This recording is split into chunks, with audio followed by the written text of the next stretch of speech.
Good morning. Welcome back, Board. This is the Citrus County Planning and Development Commission public hearing for December 7th, 2023.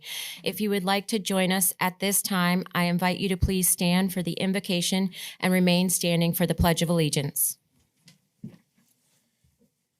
Dear Lord, please give us the grace to be understanding, patient, and tolerant.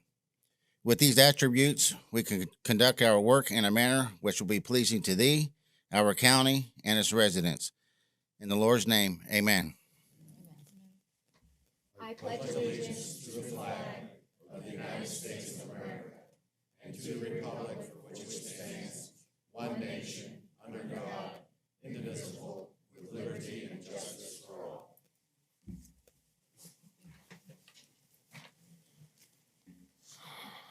I do have just a brief announcement. It is with a heavy heart that we lost one of our former PDC members at the end of November. Jimmy Brooks passed away, and if you would indulge us, we'll just take a moment of silence.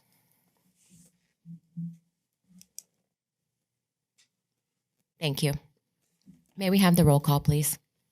The following Planning and Development Commission members are present. Stacy Worthington, Chair. Richard Barmez, First Vice Chair. James Royce, Second Vice Chair. Robert Bass. David Bramblett. Michael Facemeyer. Kurt Stone. That's it. Thank you very much. If any person decides to appeal any decision made by the Commission with respect to any matter considered at this hearing, he or she will need a record of the proceedings, and for such purpose, he or she may need to ensure that a verbatim record of the proceedings is made, which record includes testimony and evidence upon which the appeal is to be based. During the public input portions of the meeting, individuals are given 3 minutes, and representatives of an organization are given 5 minutes. During the public input portions of the meeting I just read that, sorry. And when anyone wishing to speak comes to the podium, please complete a yellow form and hand it to the recording secretary. Please print your name, address, and the number of the application for which you are speaking on the form. The yellow forms can be found at the podium by the door. If representing an organization, a letter of authorization must accompany the speaker or be on file. Comments will be limited to the topic being heard. Please state your name and give your address for the taped record. At this time, we will open to the public where you can come before the board to talk on any item you wish. There will be open to the public for each application. So at this time, would anybody like to come forward? Going once, twice, seeing none, we will close the open to the public portion. Board, we have minutes to approve.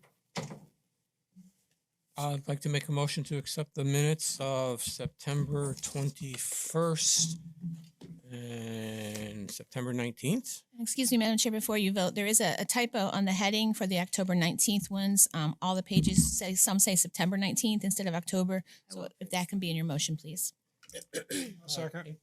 Okay, we have a motion by Commissioner Bass with the change to October from September. the revisions, and a second by Commissioner Facemeyer. Any discussion? I have one comment. Commissioner Bass. On the September 21st meeting minutes, on the page 2, under staff comments, last sentence, I think it should say selections will be tentatively made in December. I think you need to add the word made. Perfect. Thank you. That's it. And I have one. Yes, sir.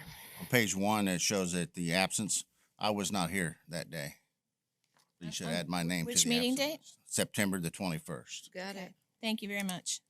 Very good. I have a question just regarding the process. I think I noticed that matter was on the BOCC agenda. How do minutes work? Should we approve them before it goes to the BOCC, or?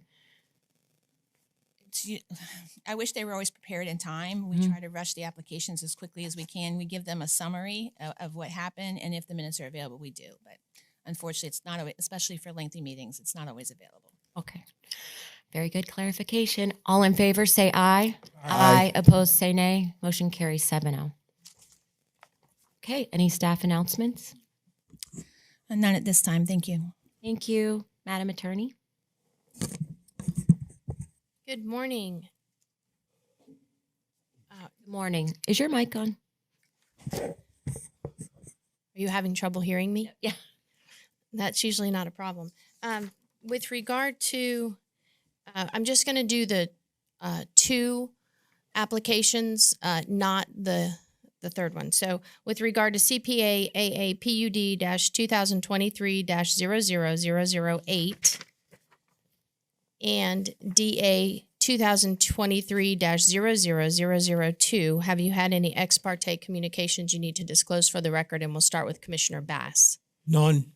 Site visits. None. None. Site visits.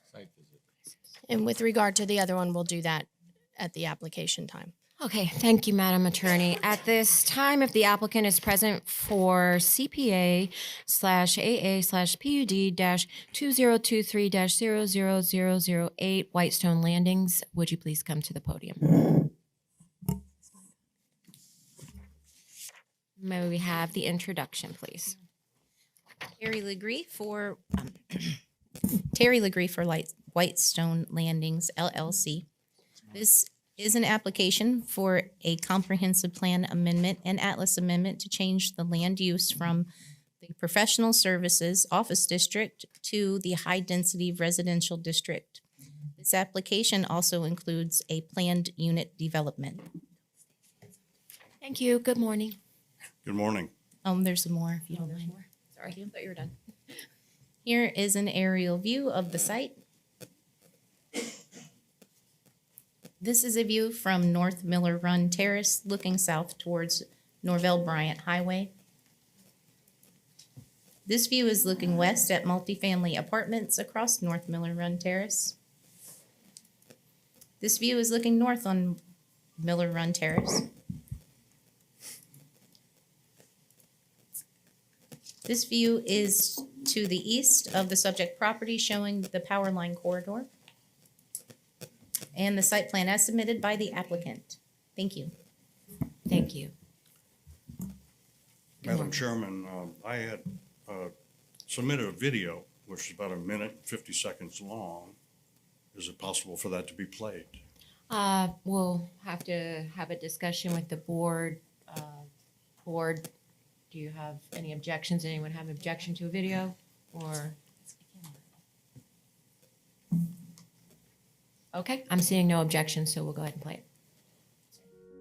Whitestone Landings is a newly planned pocket neighborhood community located in Crystal River, Florida. Citrus County is in the heart of Florida's Nature Coast on the Gulf of Mexico, where the pristine waterways and springs are home to the manatees, great boating and fishing, and abundant, beautiful open space. The community is located on the east side of Crystal River and is within a few minutes' drive of shopping facilities and access to the newly constructed Suncoast Parkway.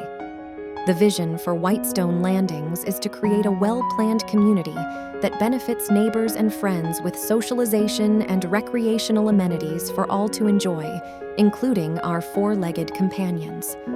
Outdoor cooking and gathering spaces are provided, along with quiet seating areas that are beautifully landscaped, fire pits for enjoying a glass of wine with your friends, and a sports court for pickleball and other yard games.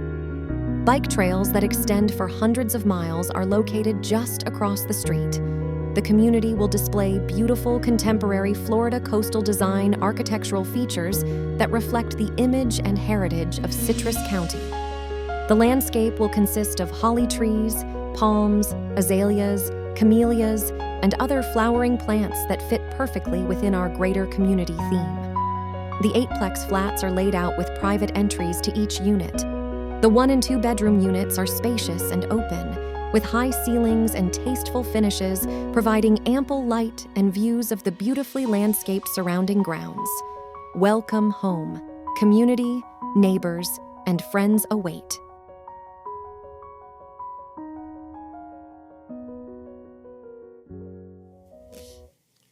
Thank you. Appreciate you showing that. That's my vision for this project. My name is Terry Legree. I'm the owner, the planner, the designer of Whitestone Landings. I have been a resident of Citrus County since 1986. I came up from Southeast Florida and worked for a large development firm down there in Boca Raton area. And I came to work for Mr. Stan Olson to help him master plan, develop, and build manage and build his projects, residential projects of Meadowcrest and Black Diamond. Stan had a vision for Citrus County and Black Diamond Ranch. In his vision of Citrus County, he wanted to develop a community where beautiful would be beautiful and would sustain and improve over time. Those are the philosophies that I learned and through my process as a planner and a designer through the years. Steve Tamposi came along and did the same thing with Terra Vista, and then a number of small developers came along and built some beautiful projects here within our beautiful county. I purchased this property with the intent to plan a boutique neighborhood pocket community that was well planned, reflecting a neighborhood of Florida coastal architectural design and elements that would complete and reflect our Citrus County heritage and implement the beautiful landscape setting that would fit well in our greater community environmental theme. I presented this project to this board in October of 2021 and was approved for 32 units. The development went under contract to 2 different developers.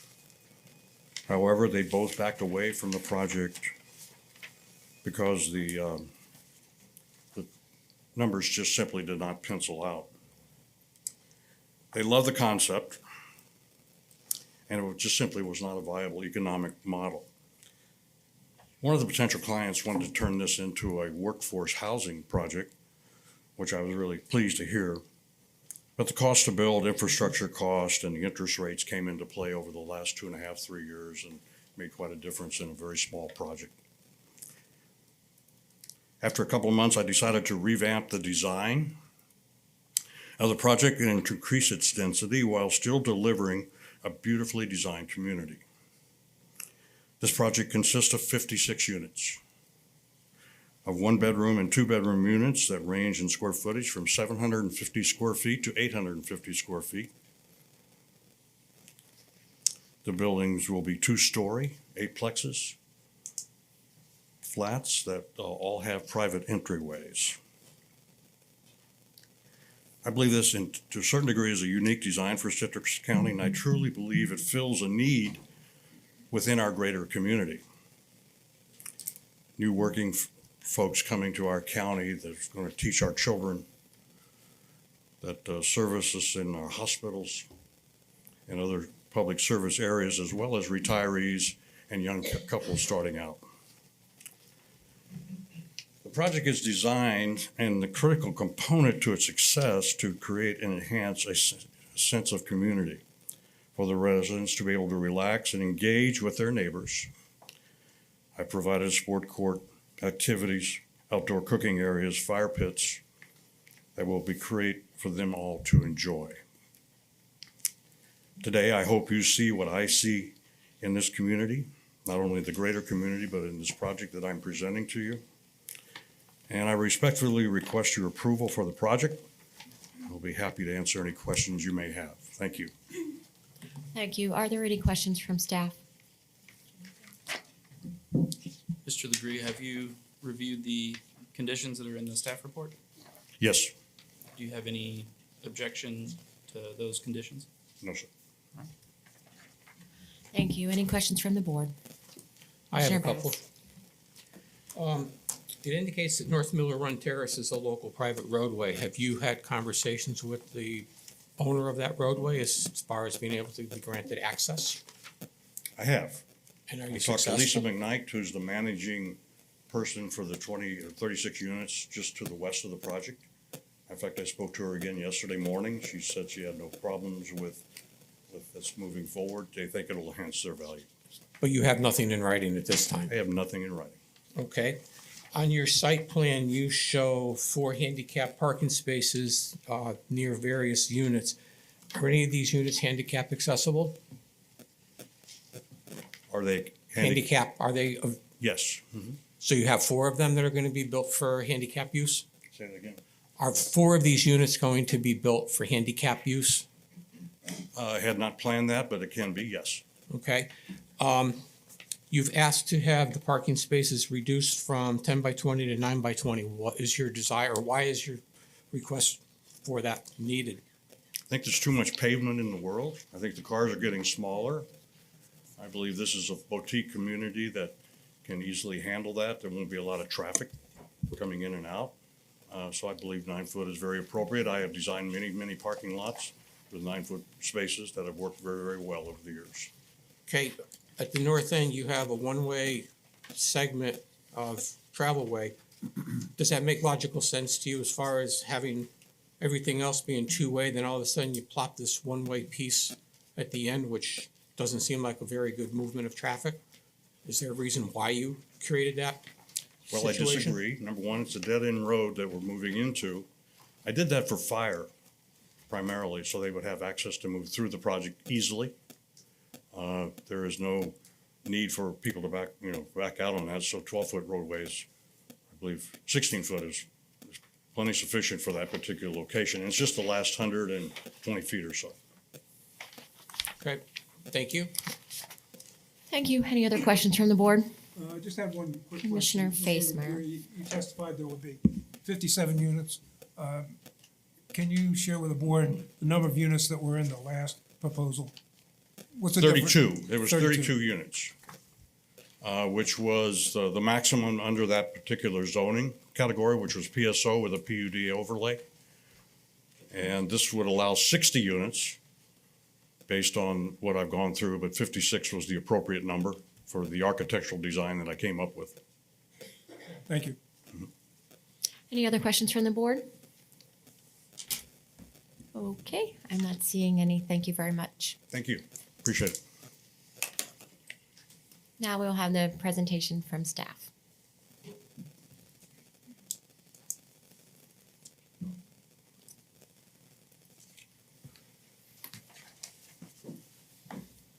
Good morning, Ashley Baldwin, planner.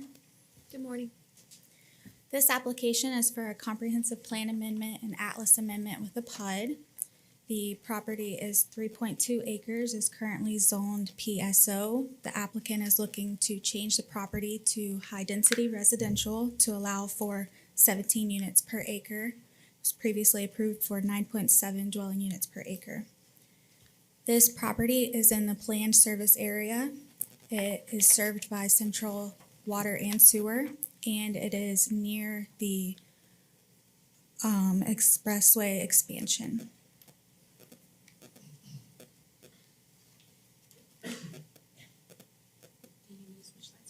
It's not working. Hang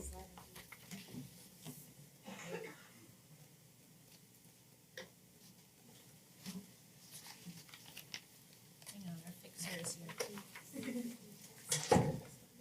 While we're fixing that, just to point out, Ashley received her certification as an arborist recently, so we're very proud of that and happy to have a certified arborist on staff. Go ahead. Congratulations. Thanks. Way to make me blush, Joanna.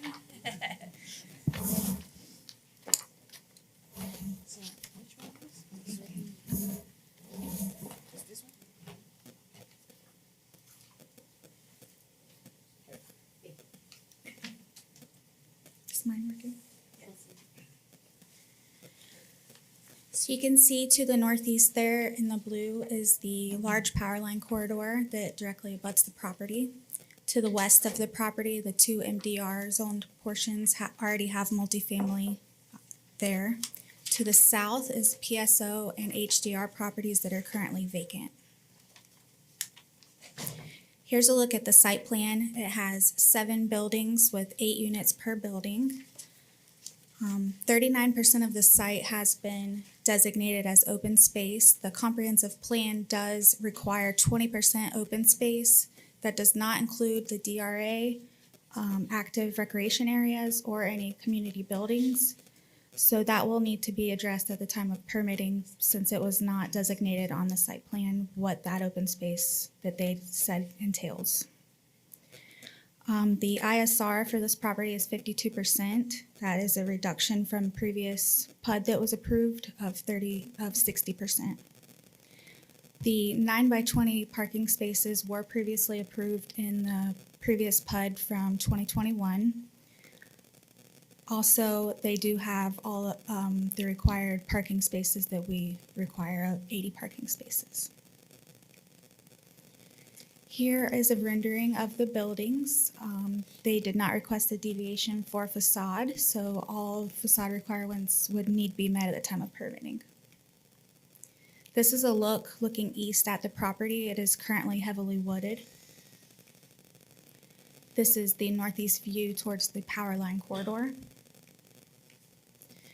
This is the multifamily property to the west. It has 36 total units and 10.8 units per acre.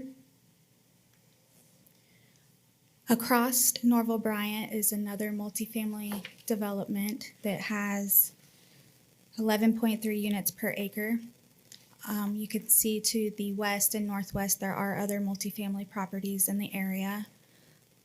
Also, being close to the Suncoast expansion area, these do appear to be compatible with the surrounding area. And that's all I have. Thank you. Thank you very much. Mr. Legree, do you have any questions for staff? Okay, thank you.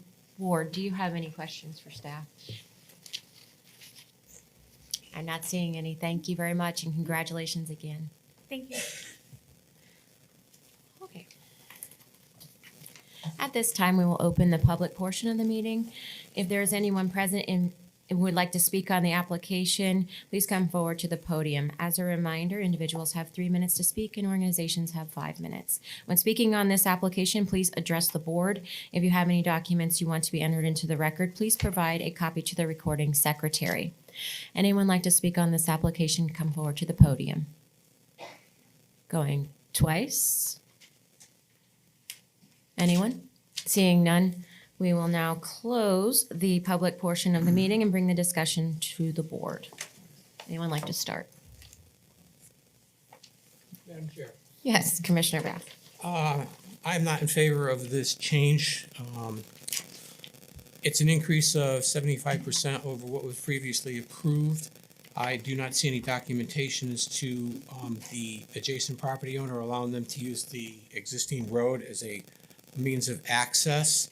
I do not like the layout of the the aisle, the final traffic aisle up in the north corner. I think that he's got the site overdeveloped, which does not allow for that to be two-way traffic flow, which I think would be the best thing for this site. I am not in favor of the 9 by 20 parking spaces. I think it should stay 10 by 20. I will not be voting in favor of this application. Thank you. Anyone else? Yes, ma'am. I think that this property was previously zoned high-density residential. It was switched to professional services and offices. The current economy and the way the markets are, higher densities are needed to be able to spread the costs out. It's just the fact of the matter. That's the way things are. If engineering is okay with the way he has designed his property and his parking spaces, then I'm okay with it. I'm in favor of the application. Thank you, Commissioner Bramlett. Would anyone else like to make a comment? I will say that I agree with Commissioner Bramlett. As far as density is concerned, this is going up, not out. And it's not double. I think you said 75% more. Double would be 64 units, and we're looking at 56, I think. So it's simply adding another story onto what was previously approved. And I think I like the look of this development, and I hope that this is actually the path that is taken. The only fear that I have with this is, okay, so we approve this today, then, he mentioned workforce housing or affordable housing. This is not what we're looking at today, but then they'll have the zoning for it, and then that could be changed, which I don't really see as negative either because of its location, being close to the Suncoast Parkway, and we know that we need affordable housing in Citrus County. So for that, I am in favor of the application also. Anyone else? I'm in favor. In favor, okay. I'm looking for a motion. For the purpose of a motion, Thank you, Commissioner Bramlett. the Planning and Development Commission finds application number CPA AA PUD 2023 00008, consistent with the Citrus County Comprehensive Plan and the Citrus County Land Development Code, and that this board recommends the approval with the conditions of the application to the Board of County Commissioners based upon the evidence and testimony presented and the staff report and conclusions regarding this petition. Thank you. We have a motion by Commissioner Bramlett Second. and a second by Commissioner Facemeyer. Any further discussion? I would like to just one other point in this. I realized that we agreed with the 9 by 20 previously, but I don't really agree with that deviation. I don't like it either. So I don't know if anyone's interested in amending that condition. Make the amendment that the parking spaces be 10 by 20. I second that. It's my motion. Yeah. All right. That's a little out of order. All right, we'll defer. I guess we can have a little bit more of a discussion about the parking spaces. I would say, what are we calling it now? Formerly known as engineering? Technical Technical service. services. Technical services? Is that something that technical services would be overseeing or approving or yaying or naying? Do they like it? Do they don't like it? Do you have any input? It's not an engineering principle, so no, they're looking at that parking in the aisles, but Right. not the parking space size itself. So I didn't see anything in the staff report that mentioned anything about the parking spaces either. So does that mean that you are accepting of what he's presenting? They were previously approved with that. They were previously approved with that reduction, and so with this modification, increasing the number, he increased the number of spaces, but kept the size as what was previously approved. So if that's what the board wishes to approve, we have a condition for it. If not, by all means, you can change that condition. We would probably just drop condition number 9 then if that was the case. Madam Attorney? What does the code require in terms of size of spaces? 10 by 20. It says in the condition number 9 that they're compliant with the LDC with the 9-foot. But also, no, it doesn't say they're compliant, it says they have to comply with the land development code, but it also says that they can use 9-foot spaces. So in that particular item, they're asking for relief from the 10-foot. Yes, they can ask for that. This is not a medical or I don't think senior housing, but it's up to the board. I think that, Madam Chair, Yes. I think Commissioner that Bass. if our code requires it to be 10 by 20, and I don't think the applicant has proven that there's a hardship not to provide 10 by 20, and he states that vehicles are becoming smaller, well, I would tend to somewhat disagree with that. If you take a look, for instance, Jeep has their Grand Wagoneer that's out there, which is just a beast of a vehicle. You take some of these large pickup trucks, a 9 by 20 space is not going to be conducive to those vehicles, assuming, right or wrong, they may or may not be there. I think that we should have this project meet our code of 10 by 20. If that creates an adverse condition for him, as far as not being able to hit his density of 56 units, that's something that is not our problem. He bought this property, he knows what the requirements are. I think 10 by 20 makes sense. I would just like to ask the applicant, the ISR went from 60 to 52? I'm sorry, this isn't, this is board discussion, Madam Chair. So I just wanted to know if he thought that he could still fall within the 60% if we increase the spots by 1 foot on each space. Madam Chair, this is board discussion. Well, I think, however, we've asked questions and applicant, and staff has replied to questions being asked by this board. So we'll just allow this one question. Do you think that you can fall under the 60% if we required the 10-foot spaces? Yes, I can. However, I have studied parking lots my entire life. I've probably designed 400 or 500 of them in my earlier career. Not that's nothing I'm proud of necessarily, but the issue of 9-foot spaces. I parked in many 9-foot spaces. My wife and I drive a smaller car. Most people of this category will be driving smaller vehicles. I'm not saying there's not going to be a truck available to come in here, but Thank you. at the same time, we're paving the world. This is a PUD application, which gives me some flexibility, I understand, within, that's the reason we did this. That's the reason I did this. Have you your And answer? I would Yes. like to. Okay, Mr. LeGray, we have the answer. Thank you very much. Thank you. I would just say in the interest of getting the application approved in front of the commission or with the commission that we currently have, I would amend the motion to include the 10-foot spaces. So we'll drop condition number 9. Correct. Okay, we have a motion on the floor with revisions. Mr. Facemeyer? And, Yeah, I agree. and if we can, 9 really needs to stay the first part of it. Parking spaces will need to Okay. demonstrate compliance because the site plan does not show Right. 10-foot spaces. But we would just remove and may utilize 9-foot wide spaces for non-handicap use. Okay. Good for you, Commissioner Bramlett? Yes, thank you. First by Commissioner Bramlett and Commissioner Facemeyer. Second by Commissioner Facemeyer. Any further discussion? All in favor, say aye. Aye. Opposed, say no. No. Okay, motion carries 6-1. Thank you. If the applicant is present for DA 2023-00002 Crystal Point, please come to the podium. Good morning. Good morning. This application proposes to amend an existing development agreement for Crystal Point Phases 2 and 3.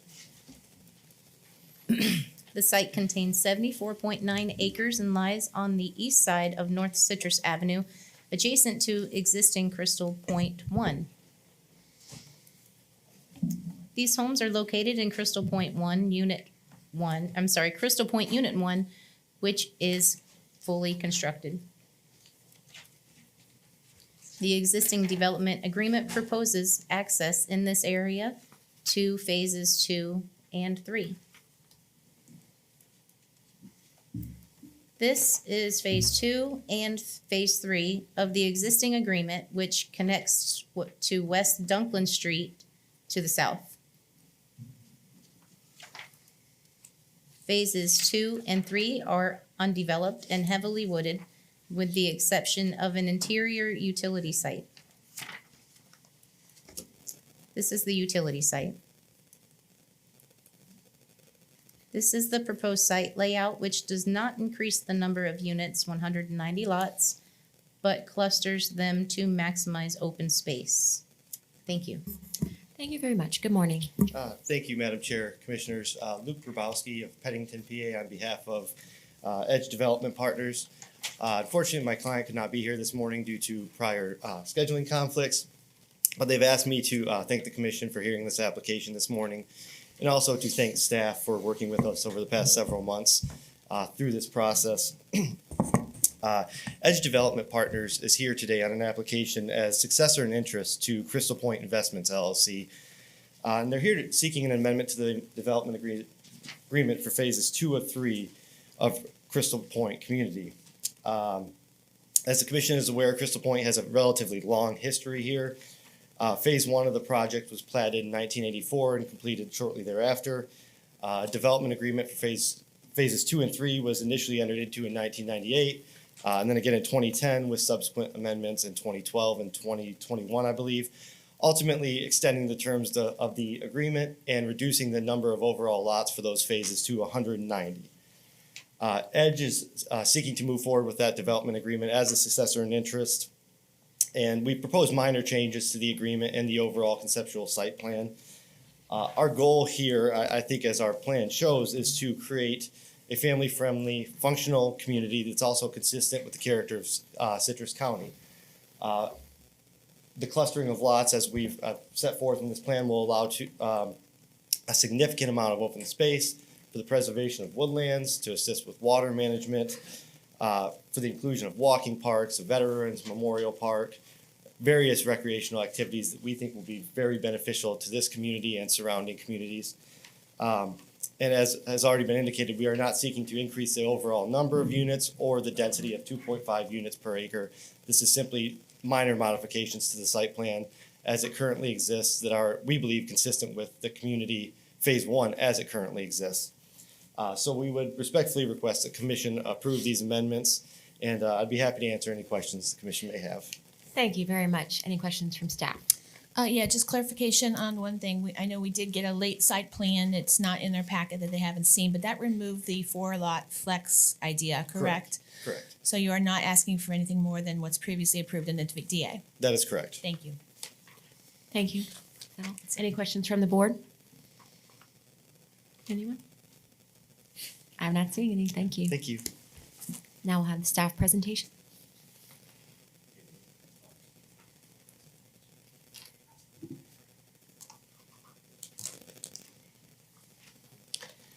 All right, this is amendment to an existing development agreement. You'll see in the staff report, did give a history of this. This goes back to, the original agreement was in 1998. It's been amended a few times. Crystal Point Phase 1 is developed, and this is for 2 and 3.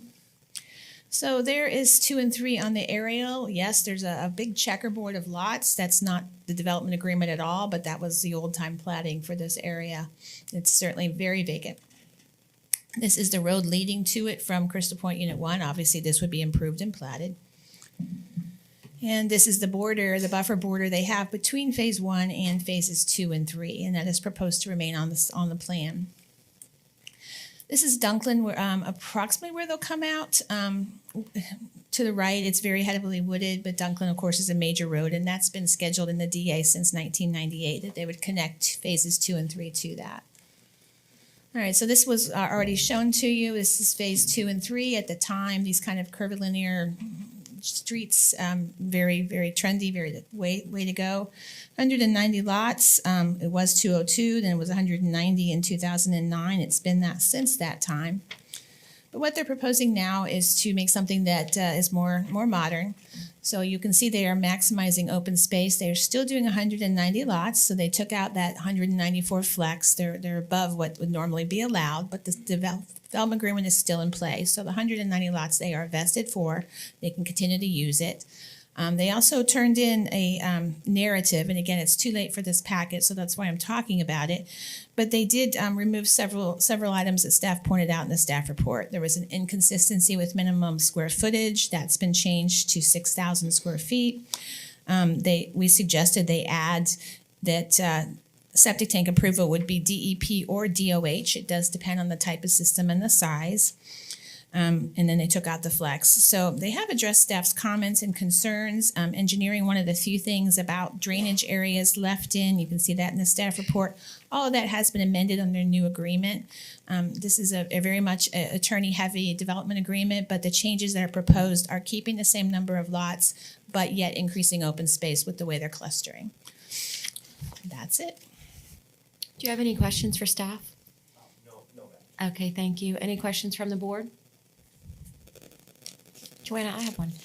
So you're saying that they've turned in things that were past the deadline, so we don't have them.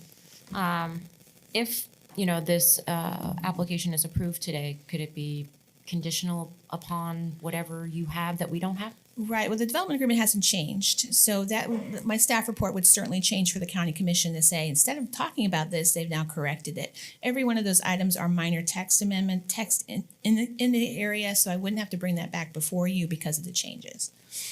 Okay. But I wanted to verbally tell you that the concerns that were raised in the staff report are all addressed with their new submittal. Okay, It good. looks just like this, but a little more detail. Alrighty. Anyone else? Okay, I'm not seeing any. Thank you, Joanna.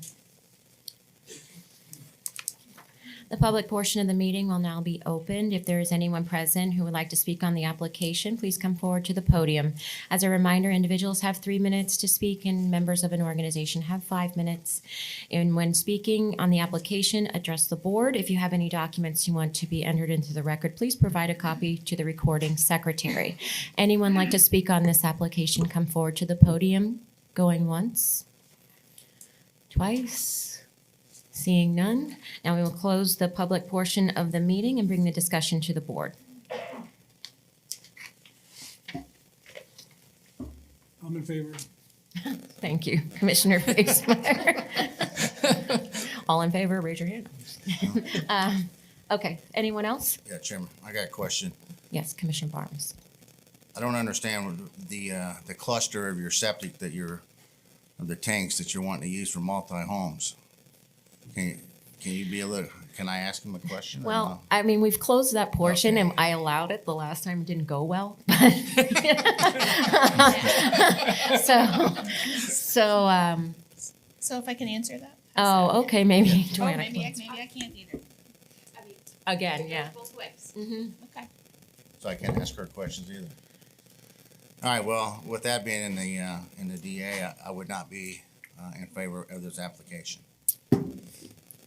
If I could say, I think Joanna mentioned when she was testifying that there were changes, and I don't know specifically what, maybe we can talk about what you're talking about. Well, it says that the septic tank system that will service individual homes or groups of homes. The groups of homes is an issue with me, and then the developer may utilize cluster septic tank systems to serve multiple homes, and that's a problem that I have with the environmental, especially of that area.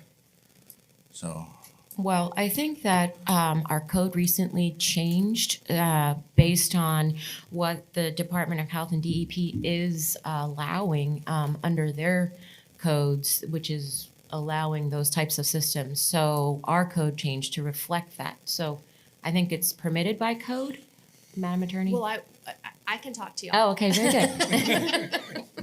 I can always advise you. I would say that the condition is that they have to comply with either DEP or DOH, whichever one has jurisdiction, and they have to comply with whatever they'll allow. So if they allow cluster, they can do that. If they don't, they can't. so we're still allowing the on-site water, wastewater treatment plants in the new DEP code? I thought they dropped that. I'm not sure what the DEP code requires, but whatever it requires, that's what they're gonna have to comply with. So if you know that it's been removed, then it's been removed. Thank you. Commissioner Barmas. Yes, sir. Madam Chair, first, may I speak? Yes, Commissioner Bass. Looking at paragraph 5 is what your concern is. Would you feel more comfortable if it was rewritten that Department of Health, DOH, and/or Department of Environmental Protection requirements must be met by this site and just leave it at that? And that way there, if they have the community type of septic system, which we approve, for instance, on the campground, this would possibly fit into our latest revisions to the code. You know, get rid of that, like the second half of that whole paragraph. Would you feel more comfortable if that was modified? Yes. Madam Attorney, are we able to modify that? Yes. Okay. So when we make a motion, we will say with modifications? We should probably just state the modifications just to be clear in the motion. Okay. All What were right. them, what was it exactly? All right, so the Department of Health and/or Department of Environmental Protection requirements for on-site septic systems shall be met. Is that sufficient for you, Mr. Barmas? I'm sorry. Yes. Okay. And was that a number 5? It was number 5 on their document. Paragraph 10. The development agreement? Yes. Okay. For the purpose of a motion, the Planning and Development Commission finds application number DA 2023-00002 consistent with the Citrus County Comprehensive Plan and Citrus County Land Development Code, and that this board recommends approval of the application with the change to number 5 in the development agreement, which would read, the Department of Health and the Department of Environmental Protection requirements for on-site septic systems shall be met, and that this board recommends to the Board of County Commissions based on the evidence and testimony presented in the staff report and conclusions regarding this petition. We have a first by myself. Second. A second by Commissioner Bramlett. Any further discussion? Seeing none, all in favor say aye. Aye. Opposed, say no. Motion carries 7-0. Thank you. Sorry about that, guys. You're good. I overlooked that one. Okay, if the applicant is present for CPA-AA PUD-2023-00002. Clark Stillwell for Tuscany Ranch. Please come to the podium.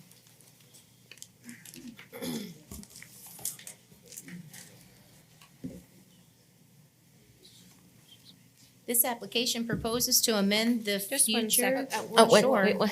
I'm sorry.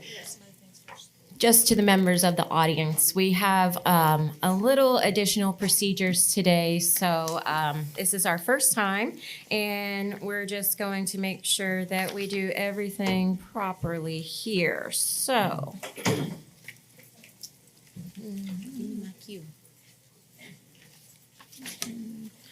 Board members, we have an application to intervene filed by Fairview Estates of Citrus Hills Property Owners Association, Raymond B. Wolfel, President and Presenter. We now need to determine whether Fairview Estates of Citrus Hills Property Owners Association will be granted party status. So I'm looking for a motion.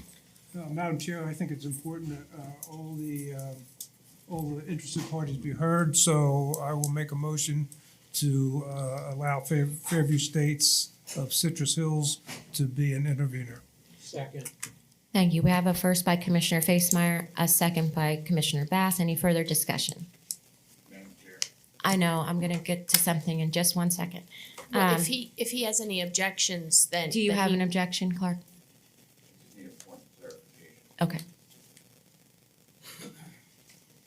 First is, there are additional documents that the intervener tends to submit today. I'd like to know that, because I haven't had a chance to review them. And the second question, and I think the intervener needs to understand this, is. Clark, can you speak more Sure. into the microphone? The intervener and their witnesses need to understand that as a party status, they're subject to cross-examination. Whereas if the residents of Fairview just simply commented from the public in the public section, they're not subject to cross-examination. And in that regard, this is a big application, will take a while. I think they should consider the number of actual witnesses they call versus those that are participating in the traditional sense. But Madam Chair, I think our attorney can review that at the appropriate time. Do you have any comment, Denise, Madam Attorney? Mr. Stillwell doesn't get to tell another party how they should present their case.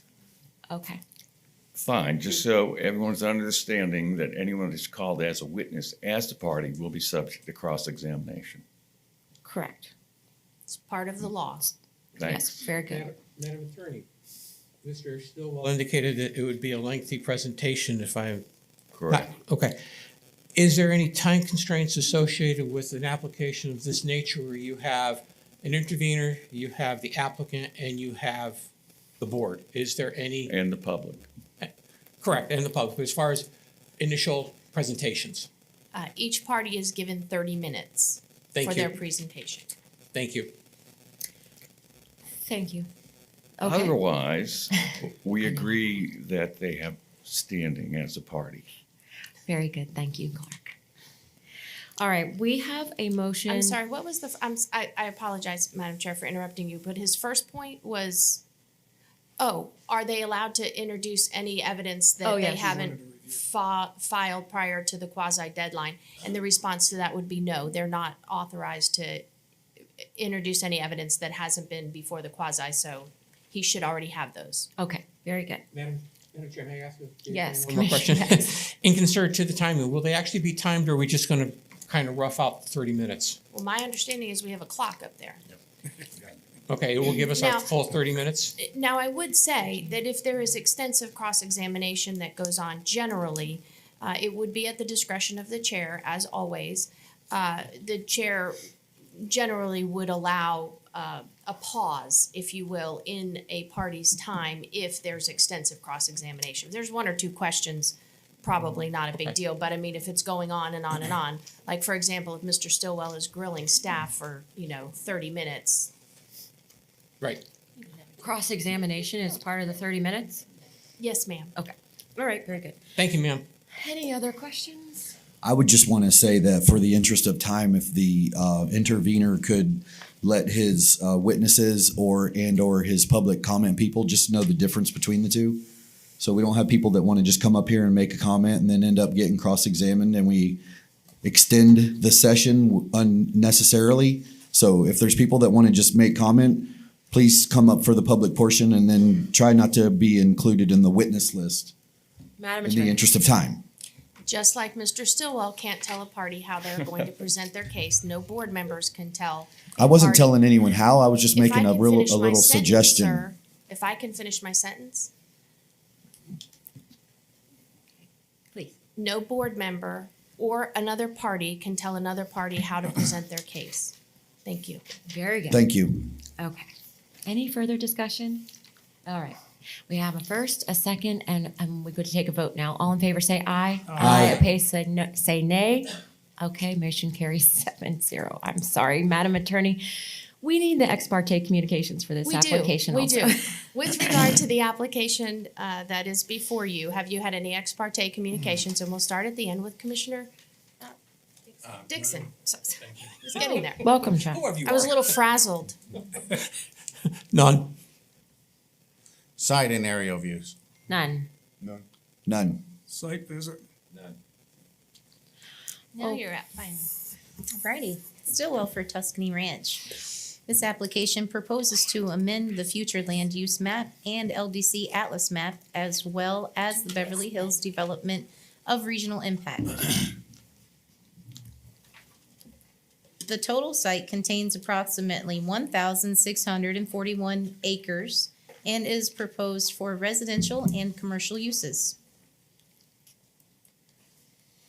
Approximately 997 acres of the site lies in the existing Beverly Hills Development of Regional Impact.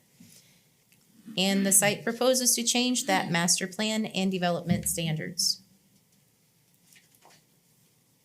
The remaining 600, whoa, Did I do that? the remaining 644 acres lies outside of the DRI and would change from LDR to LDR-MH. I'm sorry, LDR and LDR-MH to RMU for single-family residential uses in a master plan. This is looking north on County Road 491 with the application site to the right of this photo. This is looking south on 491 towards Forest Ridge Boulevard. This is the master plan proposed by the applicant. Thank you. Thank you very much. Madam Attorney, will we be swearing in members who providing testimony now or after? that would be appropriate. Okay.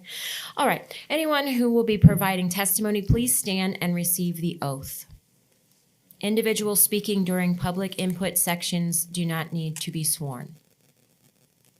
Who's doing this oath? Mrs. Craig's not here, but when she gets here, would you swear her at that time, please? Are you doing an oath? Oh, no, you want me to do it? I don't. Okay. Well, wait a minute. I don't have the oath on this thing.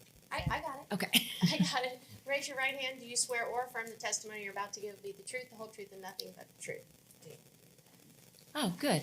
That oath. You might remember that from TV. Very good. Madam Chair, before I begin, are we ready? Yeah. Wait, I are you just- supposed to ask them about ex parte communications? Or you already did that? I for did us? that. Okay. But just for the record, I am a notary, so I am able to give the oath. Okay.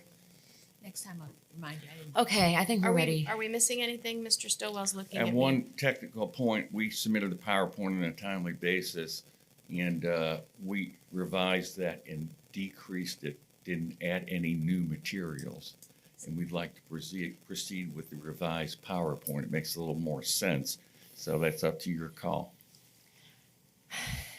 Well, Attorney Stillwell, you made a point at the beginning about people submitting stuff after the deadline, and you haven't had a chance to take a didn't. look at it. And so I haven't, again, I emphasize we didn't change anything, and we took a number of pages out. Just skip over 'em. All right, thank you. Thank you. could you put up the? No, I want you to go back to yours in the 1981 Beverly Hills DRI map. I apologize for interrupting. Madam Chair, I don't know, maybe you might give the intervener an opportunity if there's any housekeeping matters or anything. Actually, Mr. Stillwell, staff, or the intervener, if there's any housekeeping matters or anything they want to address before you get started. Okay. Are there any housekeeping matters that anyone would like to address? I've already. I'm sorry, the intervener needs to come up and get their comments on the record, please. Okay. Maybe introduce themselves. Yes. because If we we could haven't have done your that yet. name and- Good morning. Good morning. My name is Ray Wolfel. I am the president of the Fairview Estates Homeowners Association. Talking to the microphone. Sorry. Ray Wolfel, 4334 North Indian Head Road, Fairview Estates. I am the president of the Homeowners Association. In answer to your previous question, there will be no other formal presenters other than me. So, and Housekeeping? I supplied a PowerPoint presentation. I have no additional materials other than my verbiage that will explain the PowerPoint. Okay. We all very good. Thank you. Thank you. Now we can begin? Yes, ma'am. Okay, let's go. You guys are doing great on your first intervener application. Denise, Mrs. Craig has arrived. You want to swear her, please? Ms. Craig. Oh, I got it. Oh, Oh, I'm not a notary, though. do you swear or affirm the testimony you will be giving in this matter is the truth, the whole truth, and nothing but the truth? Yes. Thank you. All right, good morning. Good morning. For the record, my name's Clark Stillwell. My professional address is 320 Highway 41, the Brandon Bank Building in Inverness, Florida. I represent the applicant. The applicant is a joint venture. It is a combination of Beverly Hills Development LLC and Hawk Metro Development, okay? And a joint venture is like a partnership. And basically, this joint venture, the land owned by Beverly Hills Development, is their contribution, if you will, to the transaction or deal. The actual development of the site will be done by Hawk Development out of Tampa, and there's a lot of backup material as to their experience, and they're in West Central Florida. Justin O'Brien is here to speak to that. Basically, you have my presentation. Mr. Gibbs is here. He has done all of a lot of these detailed maps, and he can answer the detailed questions. I'm kind of a 10,000 foot up guy. Avis Craig, a professional land use planner, is here. She will testify as to plan consistency in the relationship of the densities to the abutting parcels. And then Mr. O'Brien is here on behalf of the developer Hawk, and he will testify as to their experience and what they intend for this project.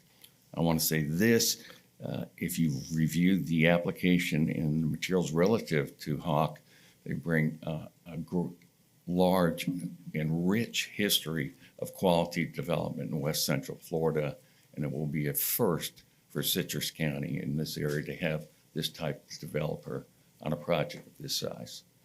All right, it's a three-part application. 1,643 acres. In the 1981 DRI, 977 acres owned by Beverly Hills Development is basically that area that is north and west of Forest Ridge Boulevard. It does not include rural Laurel Ridge, Twisted Oaks subdivision, or Twisted Oaks Golf Course. Twisted Oaks Golf Course is signed on to the application because of this parcel that we will swap title to address one of the roadways access points. Trust parcel is 644 acres. It is lying to the east of the DRI, and it is the DRI trust parcels we're at is abutted by North Forest Lake subdivision, the intervener, and Crystal Hills mini farms. The map and aerials that the county put up identified that.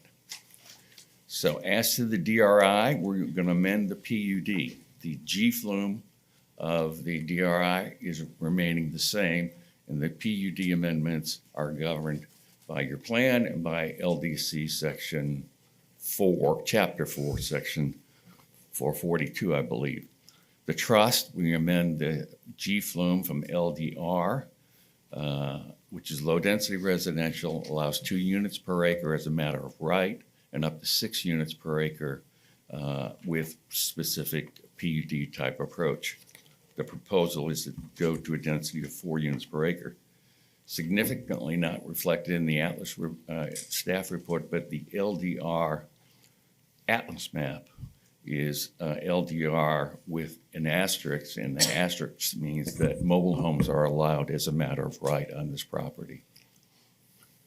That would change to RUM and PUD. When we originally met with the staff 18 months ago, 22 months ago, something like that, the first thing we put out there was, do we want to amend the DRI and bring the trust parcel into the DRI? And the decision was made no. So what you have here is the DRI map will change if you approve this. The trust parcels, GFLUME and LDC Atlas, will change. There will be one master plan for the whole combined acreage, 643 acres. The DRI portion of that master plan will be governed by the PUD standards that you may or may not approve. They will be governed by the LDC, and then they will be governed by what we call the ADA, which was the original application, which is an ancient document. And then as far as the Coffin parcel, it will be governed by the plan, the LDC Atlas, and the PUD conditions. And the PUD conditions will be controlling over those 3 items.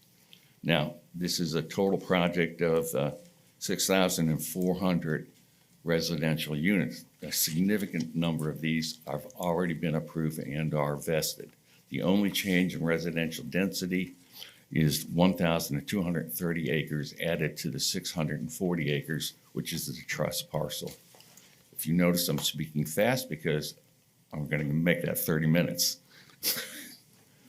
All right. I want to go through the history of the 1981 DRI, okay? When this started in 1981, I was 31 years old and worked on this project. Long ago. You always bring that up.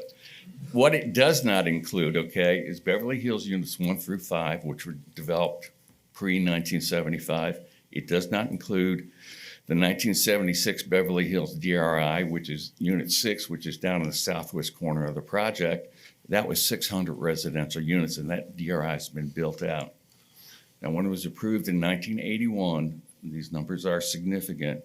It was approved for 450,000 square feet of commercial use, 270,000 square feet of office use. Now, the office use is in the southwest corner of the project down here on this map. It's not part of this application. The BCO areas are in the red. The 3 areas here to the south are basically built out or have been built out. And the BCO areas 1 through 5 on this map are all vacant. The project originally had 400 units of life care and a designated life care spot. That's been changed. The life care is still around. That's like assisted living or nursing home, 400 units. We amended that, and the life care units are now allowed in the multifamily areas. Okay. 6,100 units originally approved for single-family density and single-family attached. Now, the ADA defined what single-family detached and single-family attached was, and you can see those areas of the DRI that have already been built out, and they're designated, and they basically lie south of the trust parcels and to the west of Forest Ridge Boulevard. BCO 5, which is southwest of Forest Ridge Boulevard, is not part of this application. That's a significant item we're going to talk about later on. In this process, the residential density doesn't change. Now, what we have proposed in this project is some map modifications which we think make the DRI a better project. And I'm going to start in the far northeast corner, and the very end There is a outlier area designated community, neighborhood community. It is 1 acre. Why it exists there, I'm not sure, but that is being deleted and put into the BCO district. Significantly, you see that blue patch there. Okay, this is where Clark gets dangerous. I'm going to start to operate the device. The blue patch there in that internal roadway next to Laurel Ridge is BCO and community CC, community civic community areas. There are also another community civic area along North 4th Street Boulevard, which is in the blue. All of those are being deleted. Now, your question is what would have gone there? One of the conditions in the PUD is that the developer at 3,000 units provide a firehouse space. That firehouse space would have gone in one of those blue areas right there under the original plan. We have, in our proposal, decided to move that firehouse down to the intersection where the library is into a CC area surrounded by a park adjacent or kitty-corner from the county library. The reason why? Those firehouses are 24/7. If the alarm goes off at 2 in the morning, then you hear it if you're in a residential neighborhood. So we felt it was best to take that use and move it down to where there are no existing residential homes. The BCL, when we met with the folks at Laurel Ridge next to their project, they didn't even know about it. And that's commercial. So if you make these changes that we've proposed here, you will see that North 4th Ridge Boulevard is going to retain the character that it has right now. And what is that character? It has single-family homes on both sides of it, no commercial, no civic center, none of that.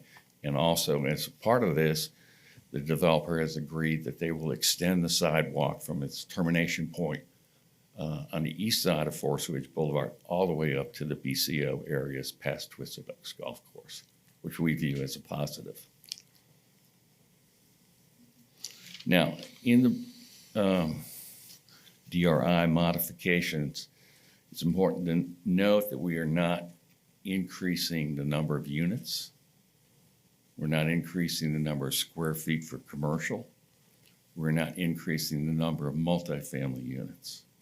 We're adjusting the map. You've done this before. Some of you recall in 2021, we took and did an amendment where the Forest Ridge median area at the north end was designated for BCO. We deleted that. That was 3.5 acres and added into and moved a BCO area down by the office district on the side of the map. The multifamily acreage here in this proposal we're going to show you is decreased. Again, She had our PowerPoint up. We're getting yours up. all right.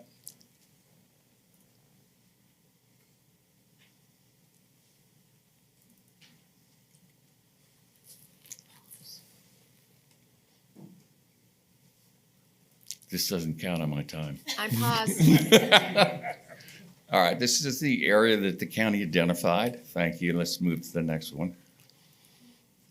And let's go back. I'm sorry. Thank you. Aerial photograph of the Beverly Hills area. That triangle that you see there is within the planned service area. We're going to discuss about the planned service area.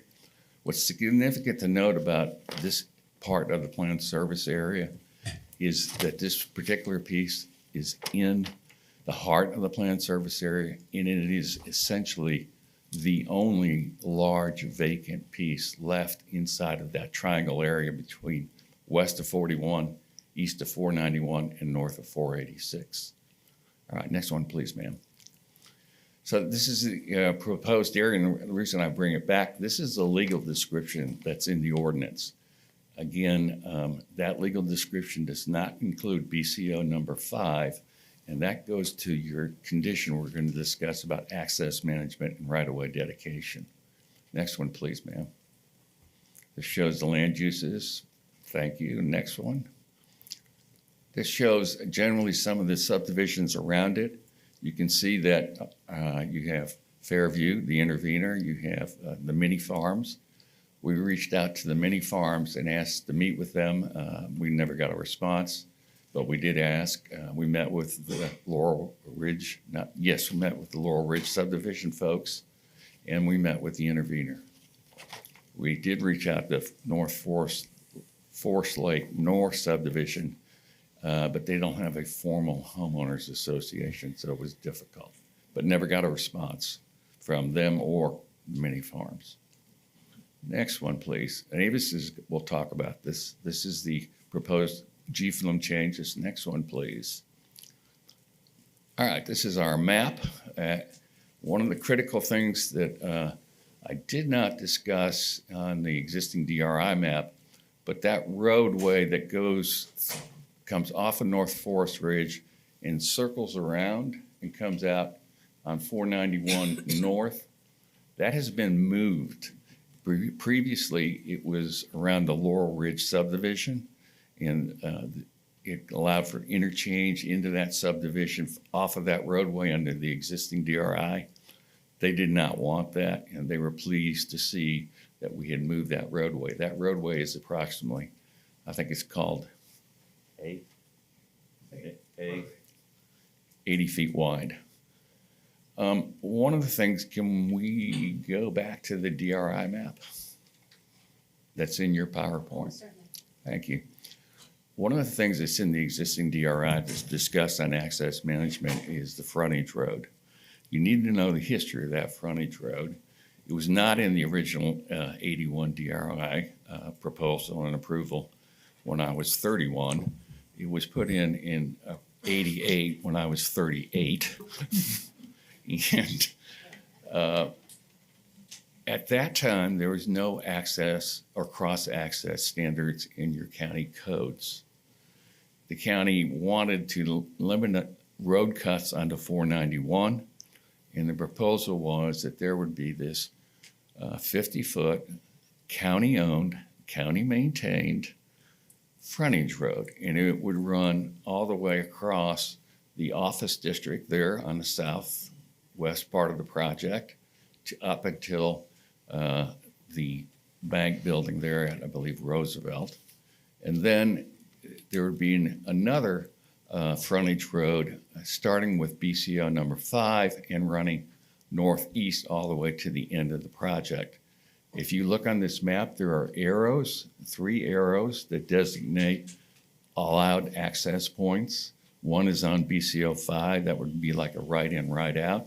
There's one in the far corner, okay, which would be a right out up by the CN district that's being deleted. And then you see the Forest Ridge Boulevard access point and the 2 other access points, one of which is in the existing DRI to be signalized.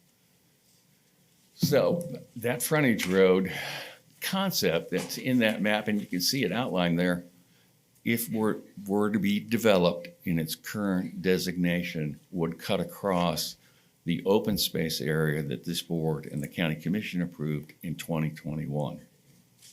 So it's a major impediment to the frontage road design as it currently exists.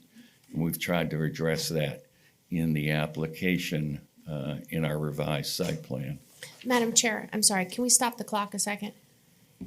I don't know if maybe we can give the parties, like, you've got 5 minutes left, 10 minutes left. I only say that because I think he has 3 speakers and I don't know how much time he has left.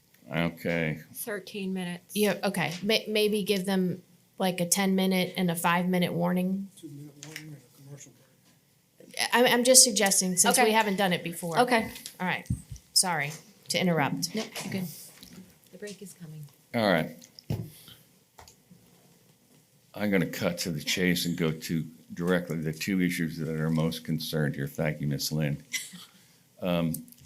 As to the intervener in the increased intensity and density, first, we eliminate the mobile home aspect of it from the project. It would either be single family attached or single-family detached homes.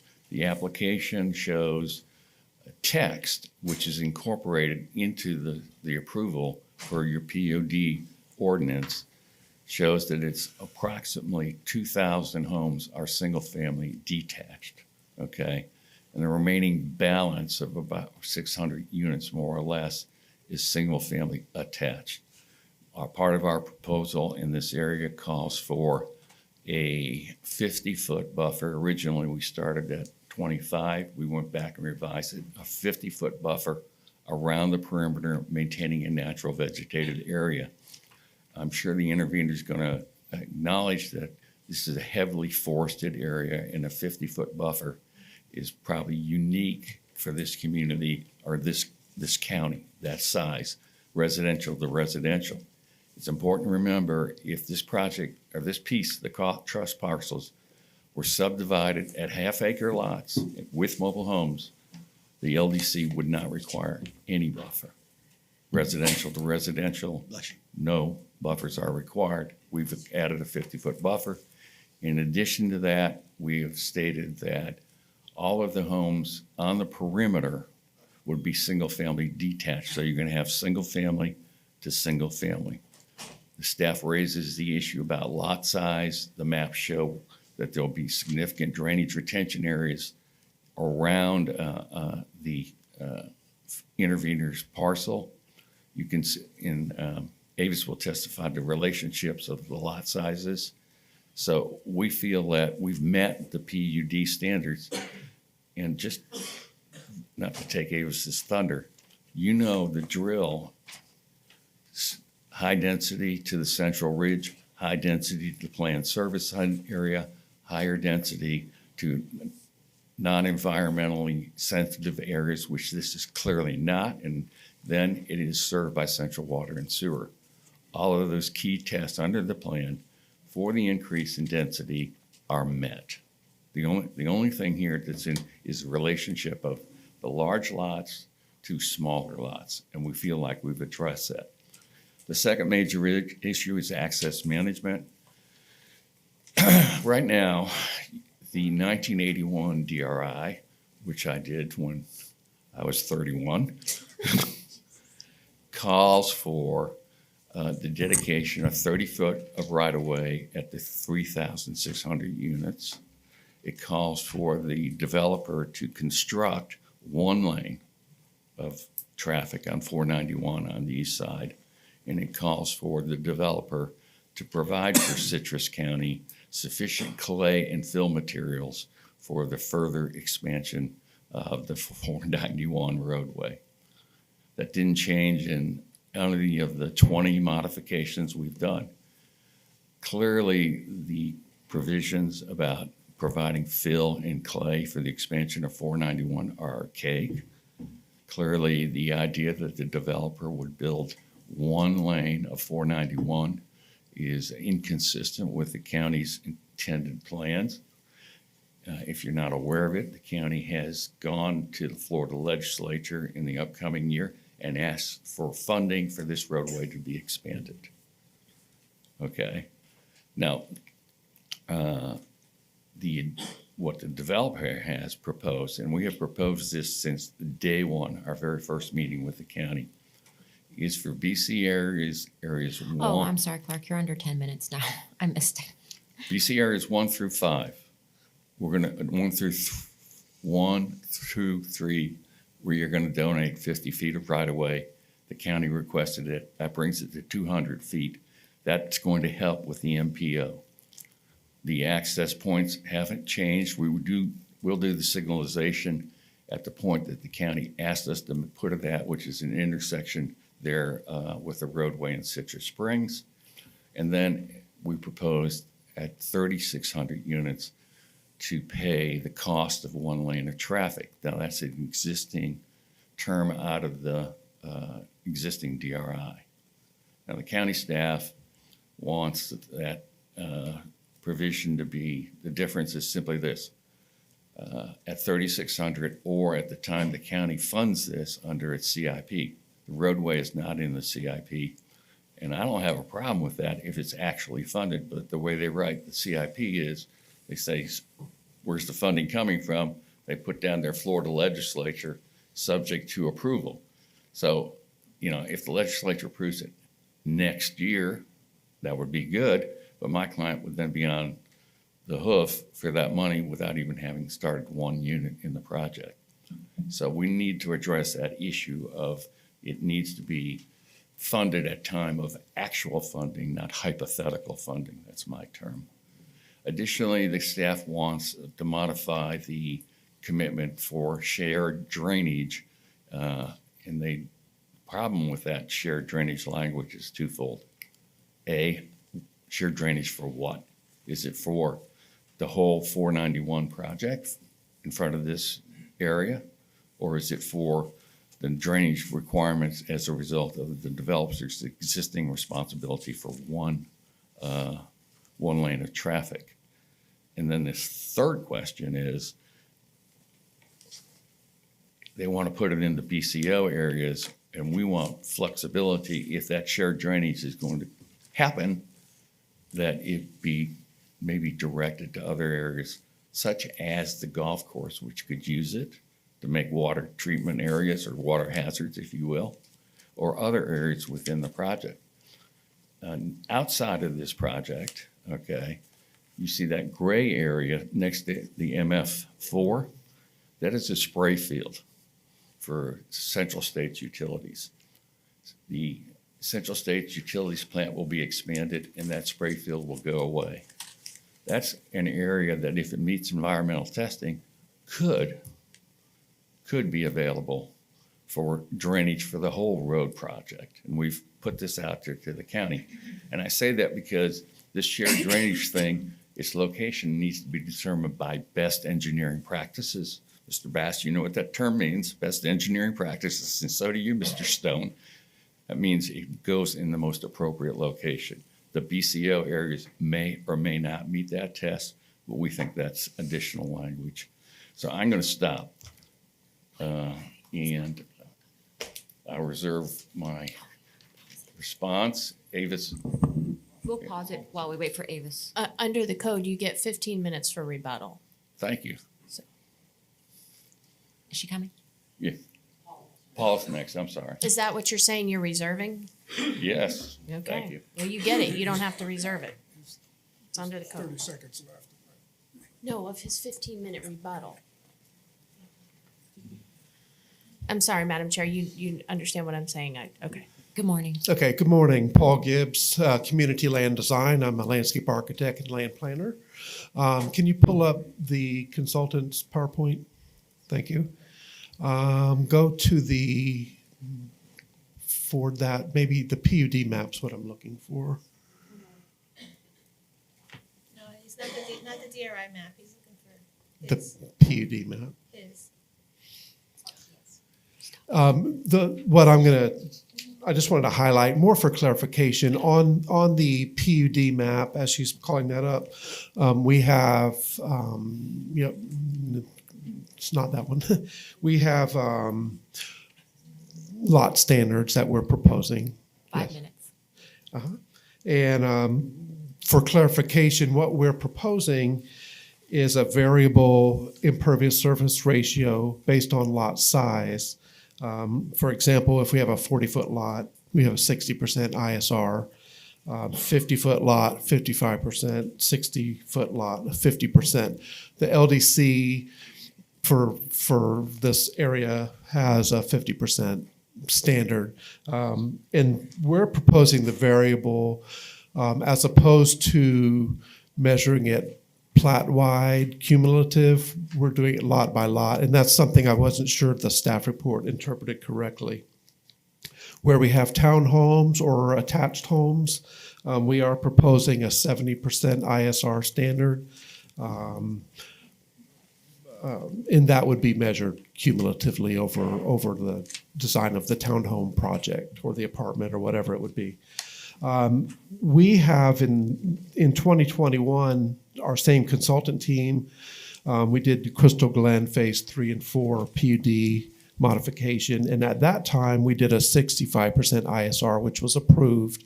And that we were going to do that cumulatively over the entire plat as opposed to lot by lot. Same thing the following year, 2022, we did Lecanto Preserve PUD, same condition, 65% ISR cumulatively as opposed to lot by lot. And if I interpreted the county commission agenda minutes correctly, it looks like Amber Ridge originally submitted a 65% similar ISR request, and they went to a variable ISR based on very different lot sizes. So Mr. Gibbs, I just want to let you know that you're under 3 minutes. Okay. So it looks like that's something that we're doing. Same thing with front setbacks. We're requesting 20-foot front setbacks. All three of these projects have been approved with 20-foot front setbacks. And I'll turn it over to Avis. Thank you. I heard you. Because of the circumstances that we've got a project that deserves attention, I'm going to ask if I could have 5 minutes. Since I'm down to 3, and there's still a speaker behind me. Oh, you're down to 2.5. Madam Attorney, if we give her 5, we have to give everyone 5 more? Unfortunately, this is in the ordinances, so you have no ability to waive ordinances. This is in the quasi judicial ordinance. I Okay. think Mr. Stillwell would agree with me. So we're going to start the clock at 2.5. Okay, before we start the clock, I just want to say good morning, Merry Christmas. Good morning. I won't get a chance to talk on that basis. Avis, move your before I mic down a start. little And bit.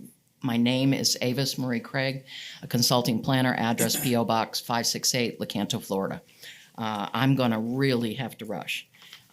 Please go down in our PowerPoint presentation to the well, let's start there. You can see Oak Ridge, you can see the perimeter developments that flank the entire project, and they are variable sizes, but they are historical. And so I'm going to try to walk through some of those with you so that you begin to appreciate what this project is about and how it relates to other projects of its size and scale. Beverly Hills unit, let's go on to the next slide. And it should start to identify. Okay, one more. Okay, thank you. All right, let's start there. Beverly Hills Unit 8 was developed at a density that is higher than the Cawthon Trust, which are really the only areas that are new that have been reduced in density to 4 units per acre. So please keep that in mind. And I have trouble, these are reading glasses and I can't read my notes. Crystal Hills mini farms, units 2 and 3, are in fact, generally speaking, they're a density of, the lot sizes are 2.3 acres. So that's the historical mini farm characteristic. And then Skyland Meadows, the same, it's 4 units per acre. And so consequently, there's a lot of development throughout Citrus County that has this, and I'll call it a patchwork quilt context. And it is not a bad thing. Citrus Hills has certainly experienced it through its original property as well as into the Terra Vista property. Next slide, please. When you look at, now you're looking at the area of the south end of, southwest corner of parcel B of what we know as Terra Vista. And you see again, mini farms to the south of Southgate. And I know, Mr. Bass, you're very familiar with that area. So from that perspective, the adjacency has worked without issue. And so if that's— Ms. Craig, can you give me just one moment, please? Madam Attorney, I have a question for you. Is this time limit an ordinance for intervening applications, or is this something that is for every application? This is for when you have an intervener and you're doing the formal quasi judicial proceedings. And you can let Ms. Craig know that her entire presentation has been in your packets as well. So I understand that she may want more time, but Okay. I was If just I can- clarifying because, we've never had these time limitations in the past. And so I'm sorry, Ms. Craig. We're that learning that the hard way too. The so. time is up. So what we'll begin is the cross-examination portion here. Well, Thank you. may I have just a moment with the client? Yes. Clark, what do we do about Metro? Because that's important. The client Metro will speak in the rebuttal stage in our 15 minutes. Okay. So And it's possible I could pick up there Well, after. sorry, Mr. Stillwell understands that rebuttal is simply limited to rebutting that which has already been presented. So We'll get there and we'll address that. Okay. So we're going to start the cross-examination. And so we'll ask staff, do you have any questions for the applicant? Yes, please, thank you. First, there's been some discussion about concurrency. I've been asked several questions. Mainly, does the Rolling Oaks successor, whatever their name is now, begins with a C, do they have adequate capacity for water and sewer for this scale of a project? All right.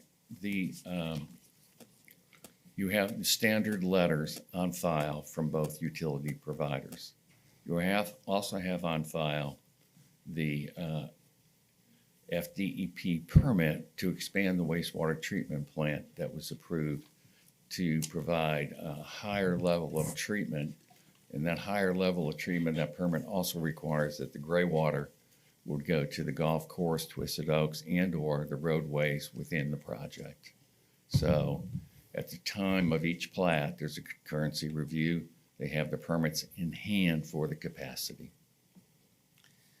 Okay, several residents in the abutting areas have asked about the buffer, and you have increased it from 25 to 50 on the new master plan. But it looks like it's actually been cleared already. It's some kind of fire break or something. What kind of a buffer were you proposing in that area? I know the width, but what were you thinking? Well, let me talk to you about the fire break. The trust parcels all have an tax classification for agriculture, and they have a tax classification for forestry. Okay, and as part of that management access plan, the forestry plan, those fire breaks are required. And if you think about it, it makes common sense where those forestry activities abut residential areas, they're required to have fire breaks. Right, I was trying So, to see. with that in mind, that's why the fire breaks are there. That came up in our discussion with not with Laurel Ridge, but with the intervener when we met with them. It's a heavily vegetated area, but for the fire breaks. That will be retained, and then we would bring it up to LDC standards for opacy for those areas that have breaks. Now, if you go back to one of the drawings that the aerial, you put up the aerial.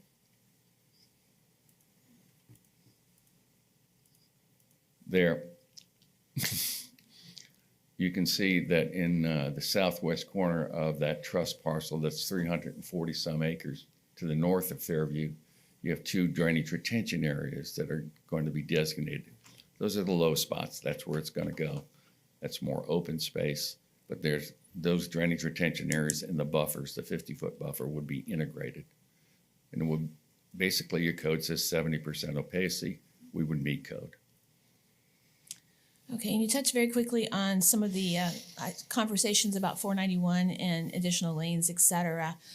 So you saw the staff report and what staff's recommended conditions are. Are you still wanting the conditions that you proposed, or are those acceptable? They're not per se acceptable, okay? The requirement for the right-of-way dedication, again, I spoke to this. At the time, right now it's 3,600 units. That would allow the developer to get into the project, hopefully make a project, profit, and then use that profit to fund not only the right-of-way dedication would come at time of platting or 3,600 units. We get that part of it. That's fine. Time of platting, 3,600 units, whichever occurs first, okay? It's no out-of-pocket money to give the additional 20 feet of right-of-way. As to the cost of the lane, okay, what has determined to be the proportionate fair share, okay, for the DRI uses, right now it says 3,600 units. The proposal is at 3,600 units or at the time of CIP, okay? And I want to go back to what the CIP is like. If you're not familiar with that document, it has a list of projects.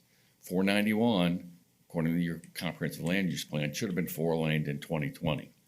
The CIP, the 5-year CIP, does not have any funding at all for 491. So you could put 491 into your CIP, but it would have a gigantic asterisk on it because it's subject to state, maybe hopefully swift mud chipping in. Perspective, $24.5 million for the cost of 4-laning 491 from Audubon Park to 486, just south of 486. That was the bid price. Mr. Eastman has told me in writing the cost of right-of-way for that project was 50%. 50%. We're going to give the county 50 feet of right-of-way, and we're going to allow the county to go to the Metropolitan Planning Organization and say, we have the right-of-way for 491's expansion now, 200 feet. That moves it up in priority. That will also help next year with the Florida legislature.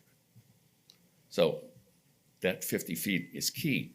One of the things that I wanted to point out to you is BCO number 5 is not part of this application, and they will still be subject to the 30 feet dedication requirement and the other stuff. Now, I've reached out to Ms. Lynn and said, we need to address this.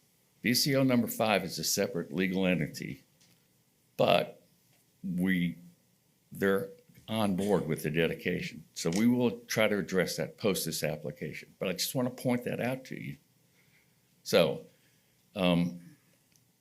it's not, if it's in the CIP and actually funded, fine. But if it's in the CIP and it's a hypothetical, then we shouldn't be required to pony up or pay, if you will, at the time of actual funding. Did that answer your question? It did. Thank you, Madam Chair. I think I might have jumped in front of the intervener. Did they need to? Oh, I didn't know what order it was supposed to go in. Okay. At this time, we're going to take a brief recess. Are you through, Joanna? I am, yes. We're going to take a brief recess and resume at 10:50. Thank you.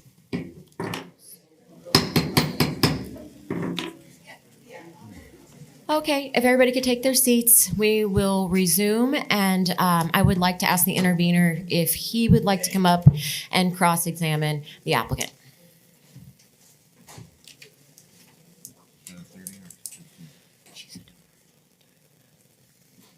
I really don't have a cross-examination for them.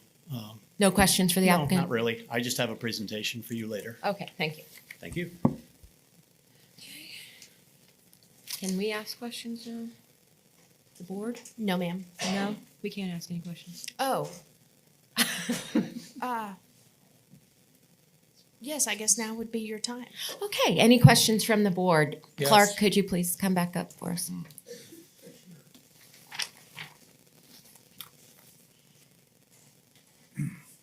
Commissioner Bass. Mr. Silva, looking at your exhibit E1, it was the Rolling Oaks utility, and I think our planner touched on it a little bit, but I'd just like to go over it for a second more. It says Rolling Oaks Utilities within build-out timeframe noted in your letter will have both potable water and wastewater capacity.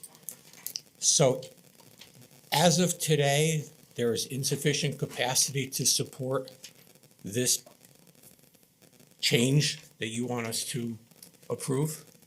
No, the water capacity is clearly there, okay?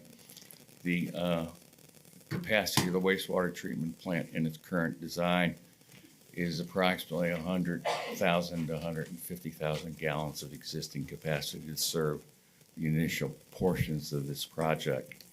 Concurrency is a test made at plan, at time of planning, and then at the time of platting. So that's why we added the Central States permit to expand the wastewater treatment plant to the application. It's been approved, it will be required, and if it's not there, then the project awaits that expansion. Okay. I also find it interesting that the letter was written, by a John W. Patton as the president of that organization.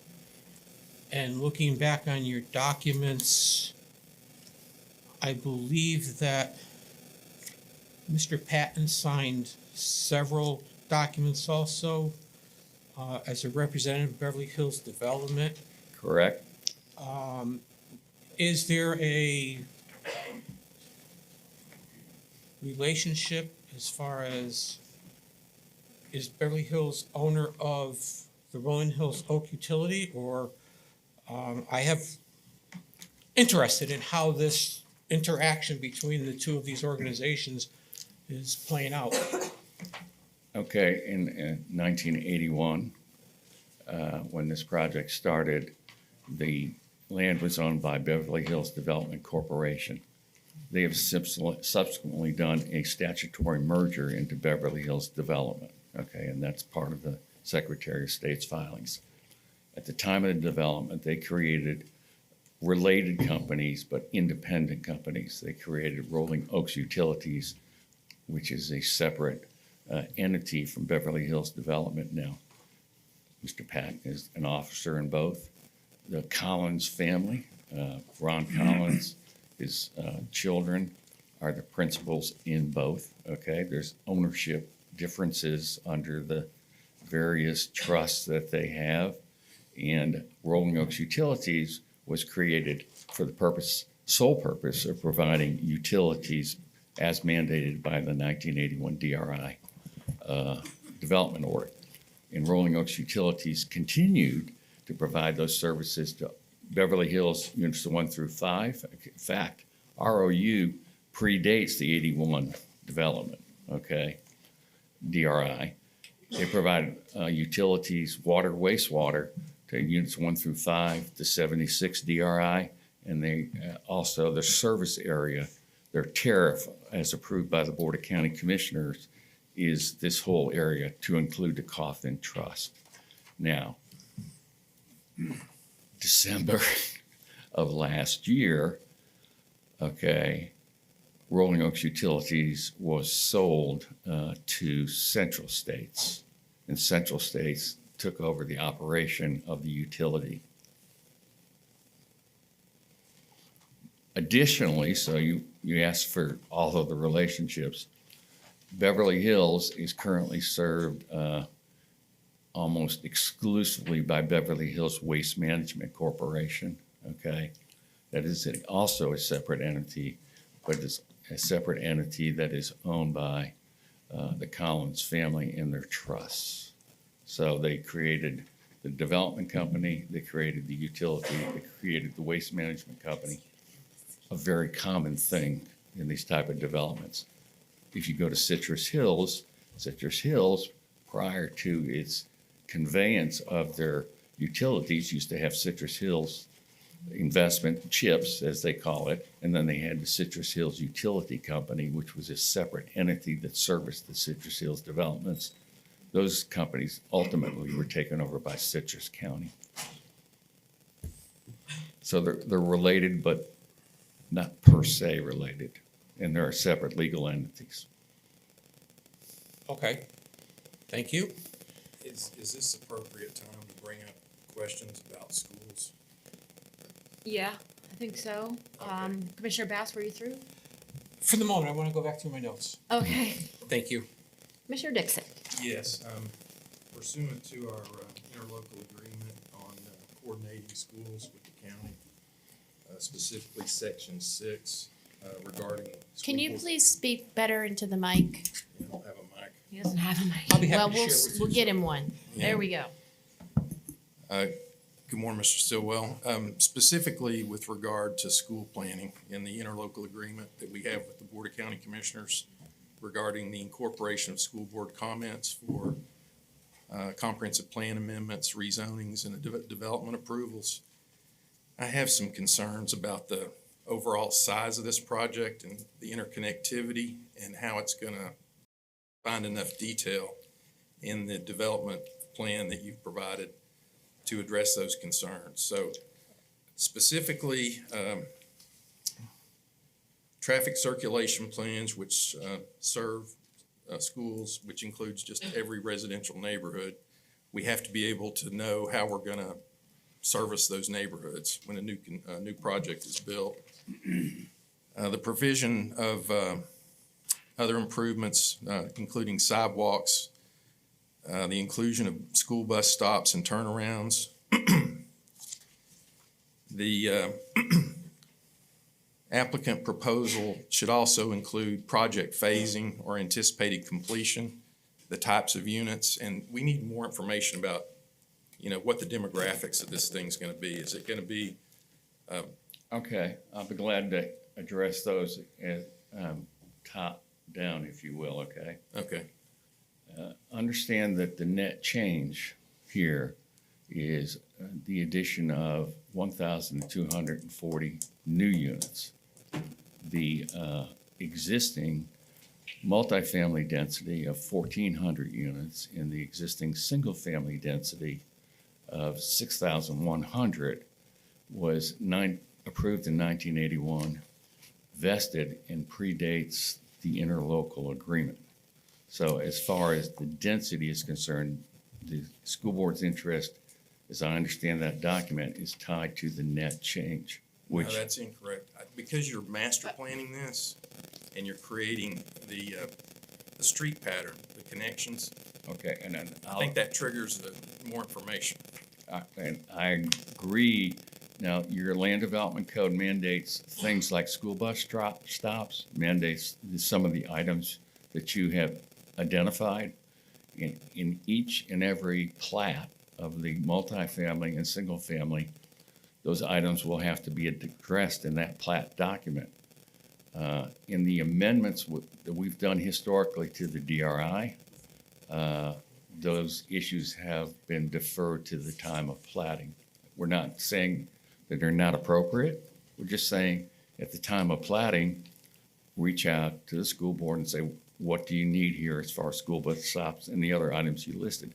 I will point out that the current PUD conditions mandate sidewalks on Forest Ridge Boulevard east side, extending from where it stopped all the way up to the residential areas.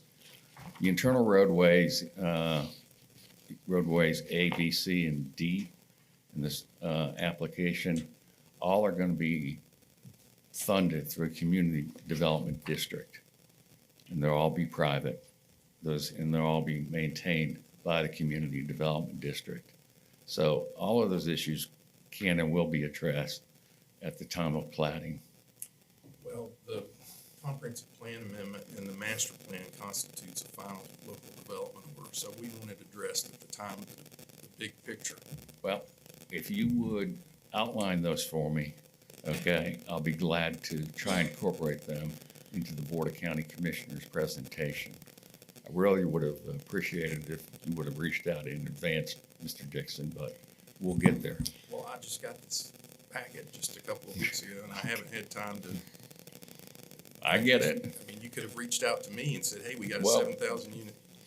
Well, no, and that project, again, it's vested. If you deny this particular application, okay, you're talking about 6,100 additional units. 2,343 units have been built, okay? So you know that. All right, 2,343 units out of that 6,100 figure have been built. Okay. Okay. Yeah, I'll provide the specifics. That we'll Okay. be glad to address them. But I'd like to see it before it goes to the Board of County Commissioners. And I heard that. Okay. Are there any other questions from the board? Commissioner Facemeyer. I'd like to jump back to some of the comments that Commissioner Bass raised. Specifically, Exhibit E1. prior to my appointment to this prestigious board, I was a member of another Citrus County prestigious board, and that was the Water and Wastewater Commission. And we frequently had interaction with Rolling Oaks Utilities. Now it's become Central State. They did their best to keep their system operational.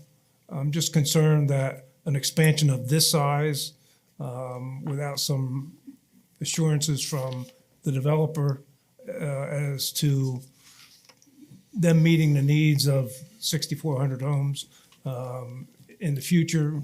I'm just concerned about service quality. Okay, Is that a legitimate question. I'm sorry, I don't think that was a question. So if Can there's a you question- explain what the developer will do to ensure good service quality? Is that better? Thank you. I'm not, Mr. Fisher, I don't think you were on the Yes, other he- board Yes, he was. when you approved the sale from. No. No, I was not. okay. That occurred, the approval occurred by that board, I want to say November of last year or October of last year, maybe September of last year, and then was approved by the Board of County Commissioners.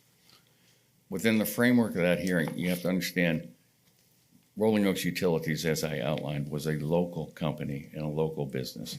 And they ability to maintain that system was generated by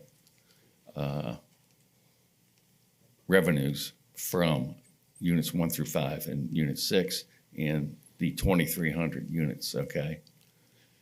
Central States is an entirely different entity. They own over 50 utility systems nationwide, okay? And that's why the sale was made. They have the financial wherewithal, owning all of those utilities, and they testified as to this before that board, that they could do this project and fund this plant expansion. So that was an issue that was before the Board of County Commissioners when they approved the sale. Did they have the financial wherewithal to meet their obligations? And the Board of County Commissioners approved that sale.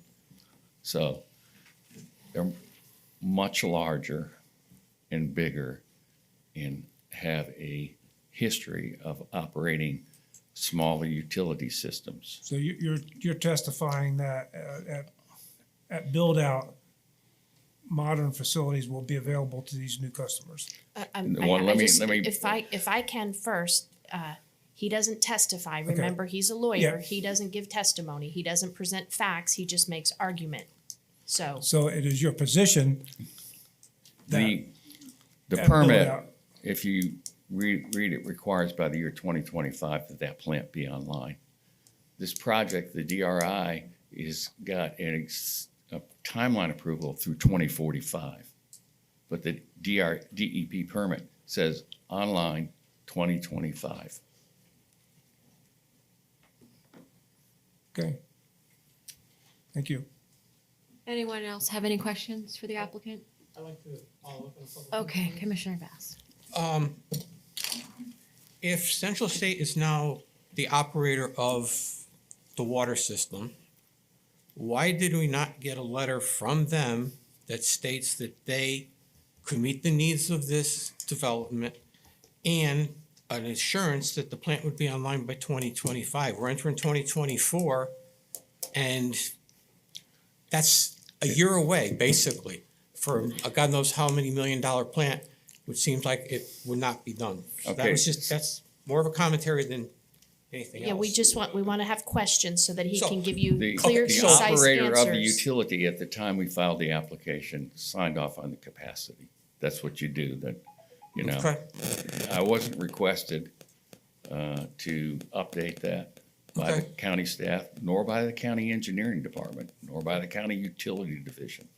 All right, and then on page 5 of the report, it says, should be noted that single family is outlined outside of the DRI areas defined as including single family attached, duplex, triplex, quadruplex, and townhouses, and single family or cluster housing.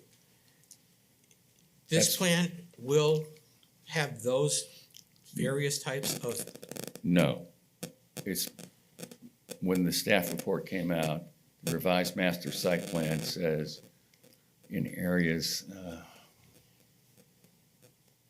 excuse me, it's SF4, SF number four, the Coffin Trust.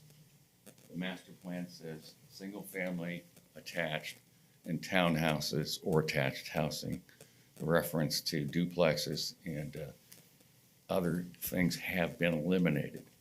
Further, under your PUD ordinance section, the last section of that code says the PUD conditions include the application and the application text and all other documents. And within Exhibit E to the application, which is the executive summary we tried to provide to you, it indicates single-family detached of 2,000 units and 600 units of single-family attached, which would be read in conjunction with the PUD approval. So and we tried to clear that out when Joanna pointed it out.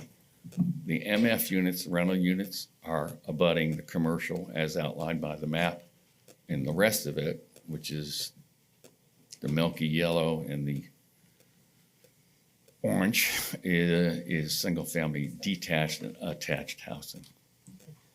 And then one last thing, in the review of existing abutting densities, to me, looking at where they were looked at, for instance, Southgate Villas is included and Hunt Club Unit 1 is included, just as an example. To me, I don't think those are abutting densities that should not be looked at as part of a support of this. Questions, Commissioner Banks? I know. I don't think those should be included as abutting property owners.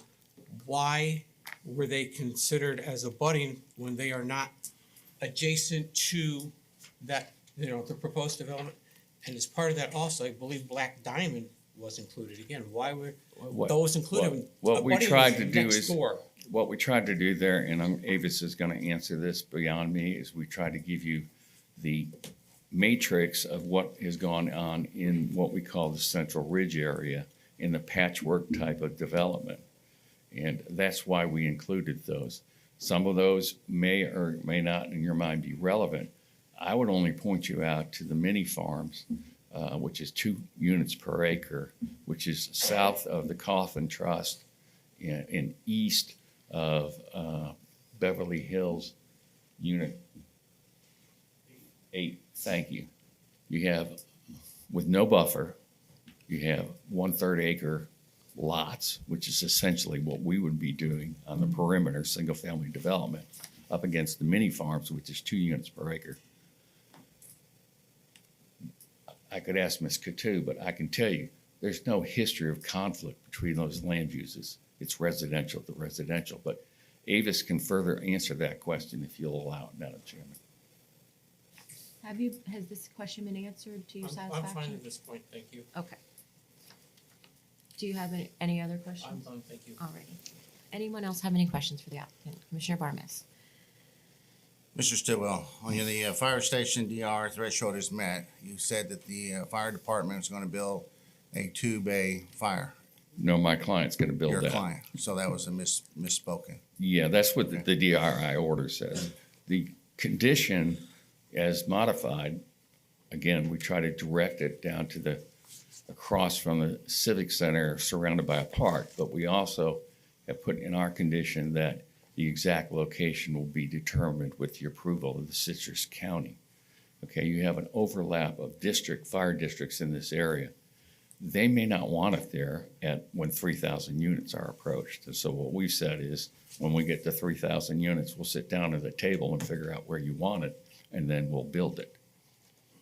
All right, second question is, I'm going to bring up your sinkhole in the drainage basin at number 24 in the northeast corner.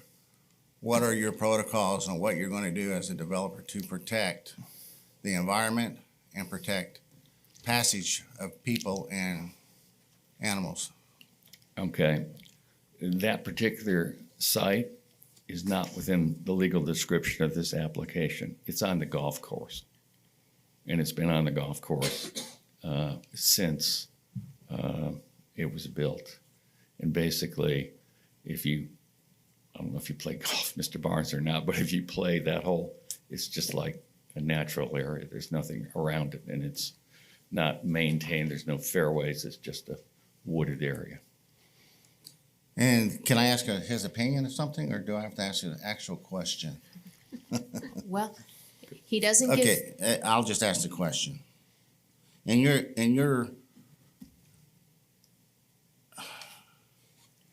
I'll reserve that question for later. Oh, I'd love to hear it. I want to answer everything. Well, please. okay, since you ask. he's only a lawyer. Yeah. We're just lawyers. As far as the traffic, we have an abundance amount of traffic that you're going to bring into this area on the infrastructure that's currently here, present now, will not handle that. What is the developer's plan in contributing money so the taxpayers don't have to foot the bill to accommodate your project? All right, let's just talk about traffic in general, okay? Right now, according to the documents on file with the last annual report that we did on this DRI, this project is vested for 48,111 average daily trips. All right, now that remarkably is a decrease of 18% from the original DRI approval in 1981. But that's what the traffic they're vested for. If you had a concurrency ordinance in effect, they would be allowed still to do those 48,100 trips. Now, to answer your question, we also have submitted, as part of this application, a traffic study on the impacts of the Coffin Trust parcel. We have gotten no objection, feedback, or response to that traffic study. And that traffic study outlines the new impacts. So what are we going to pay to offset these this development's impact on the roadway? 50 feet of right-of-way cures the county's deficiency in right-of-way so that they now have 200 feet. What's the value of 50 feet of right-of-way? You take $24 million to build 491. That's per Mr. Eastman's memos to me, okay? Divide that in half. The right-of-way cost $12 million, all right? Half of it was on one side of the road, half of it's on the other. So basically, the east side of 491 south of 486 costs $6 million for 2 miles. We're giving you right-of-way for 1.5 miles. Okay, that's the first step. The second step is either at 3,600 units or actual funding of that roadway. My client has to get a certified engineer's evaluation of the cost of 1 lane of that roadway, okay? So going back to 491, $24 million project, $12 million for the actual construction. That doesn't include utilities, by the way. $12 million, 4 lanes, that's $4 million per lane. 3. That's the rough equivalent of what they're putting on top of the 50-foot right-of-way. Beyond that, okay, each one of these units, each square footage of BCO will pay impact fees. And it's not the client's fault that the existing units in this project and in the county have only been paying 50% of the proposed necessary transportation element, but that's been moved up to 100%. So the Coffin Trust, those units, they will pay impact fees on top of the donation, on top of the lane dedication. I would also note that the signalization is what we call a near site improvement under the county's ordinance. And as a result of that, the signalization is mandated, and that will be added onto that cost. And that's not a cheap item either. Plus XL and decel lanes as mandated by the conditions and all of the turning movement improvements. There's a large amount of internal capture in the Beverly Hills DRI. To give you some of the history, we had to do a study mid-90s, okay, as to whether or not we were exceeding our external trips outside of the DRI at that point in time, a traffic study, and we did it. And they found that we were well below the amount of external trips onto 486 and 491 authorized under the DRI. Why? Because there's a lot of internal capture here. Those roadways that people go to the post office, they don't get on 491. They take Roosevelt. They go to the shopping center, they take Forest Ridge Boulevard, excuse me. Also, it's a question of age demographics, and that's what our traffic study pointed out. In Citrus County, you know, the national average of 10.5 trips per 2.2 people per household doesn't exist. It's well below that. The impact fee study is 7 trips per unit countywide, but in the Beverly Hills area, in our traffic study, is the amount of new trips is even below the 7 per the impact fee ordinance. What year was that traffic study done? Late 90s. And what was the population in Citrus County at that time? I'd have to speculate. But my Since point we're is, talking about today's world, we're going to talk about Hurricane Clark. This project is not typical for the 1990s. This has much higher. Okay, board, I think we want to stick to asking questions and getting response from the well, to applicant answer rather the than question comments. is, this project is at 4 units per acre. The cost from trust is proposed at 4 units per acre. So, and it's been at 4 units per acre forever, since approval. I'm just trying to wrap my head around all this, so It's- that's why I'm asking. You know, In this you got it situation- last week. I've been living with it for a year and a half, and I only had 30 minutes. Your checks are bigger, so. To go back to hurricane, we have Hurricane Clark blowing in. We have, our evacuation for that area right now is a F. Here's the. How can you bring that up to a better grade with this project to protect all the people want to get out of this area? It's a life and As far as you well know, the hurricane evacuation standards apply to Zone A. All right. This is not Zone A. These people will not be forced to evacuate. If they evacuate, they do so voluntarily. 40% of Americans evacuate at a Category 3 Right. hurricane. I'm just asking. I just want to try to wrap my head around it. Yeah, Clark. I just don't understand, but you have to go back to the fact that you're only There's a lot of talking about. traffic coming in this area, and I don't think that the taxpayers should be footing any part of the bill for the roads or What do you want to stick to a expansions. questions?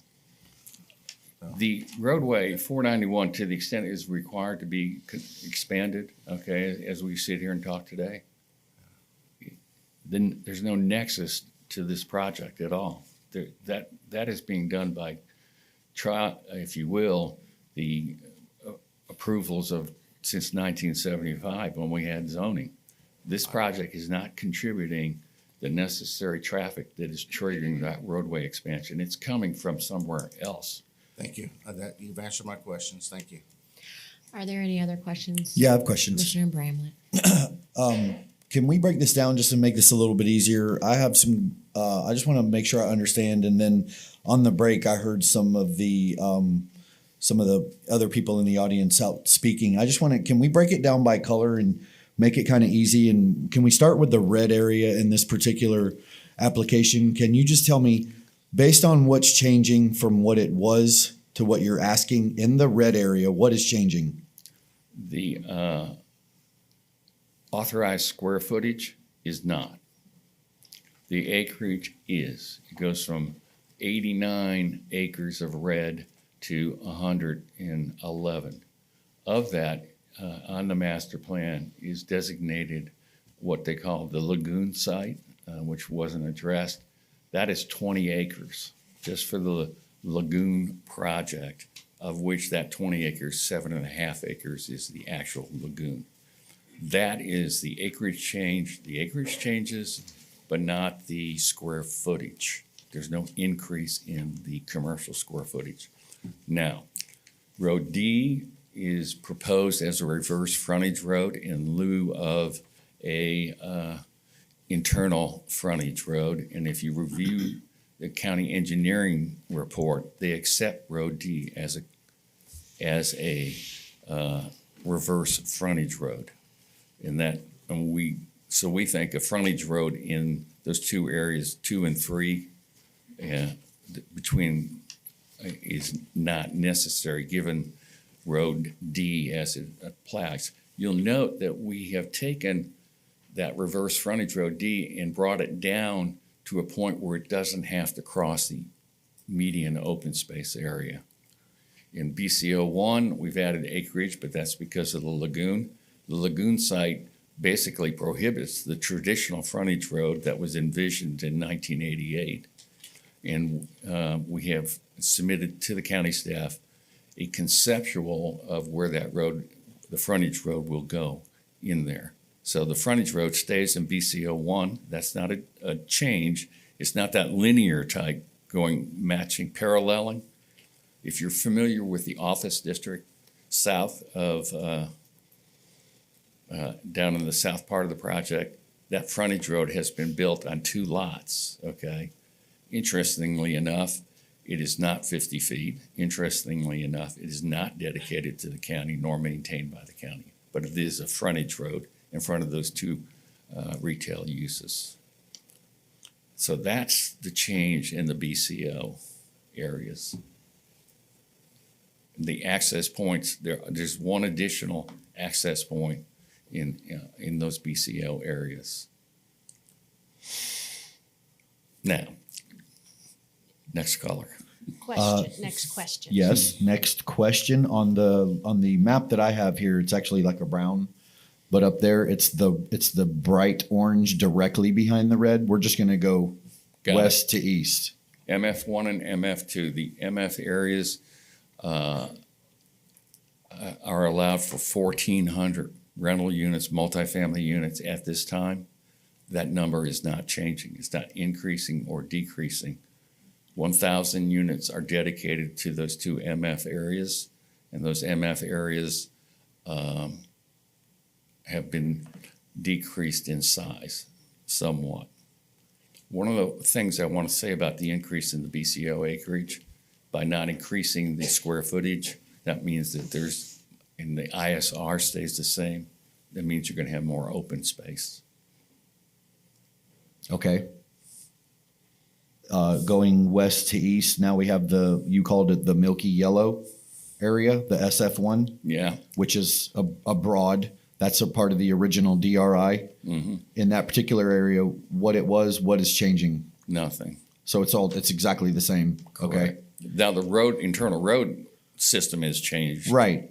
But Yeah. not the number of units and not the number of acres. Okay. And then the addition of the Cawthor Trust properties, which are the 2 rectangular properties to the east on the plat. 3. I'm sorry, 3, yeah. Okay. Currently, LDR, GFLUM, that means 2 units per acre as a matter of right. You could file a plat, no public hearing. Okay. As I pointed out, your land development code at 2 units per acre, residential to residential, does not require a buffer. Under the land development code Atlas, it's LDR asterisk MH, which means that they can do 2 units per acre for mobile homes, okay? Or they can go up to 6 units per acre and put mobile homes on it. The proposal is a density of 4 units per acre throughout that area, 2,000 single-family residents, 600 single-family attached, no mobile homes. 50-foot buffer. The perimeter of that area, except where it abuts the DRI on the west, would be single-family detached housing, similar to the relationship that you see with the mini farms in Beverly Hills. Thank you. Very similar relationship.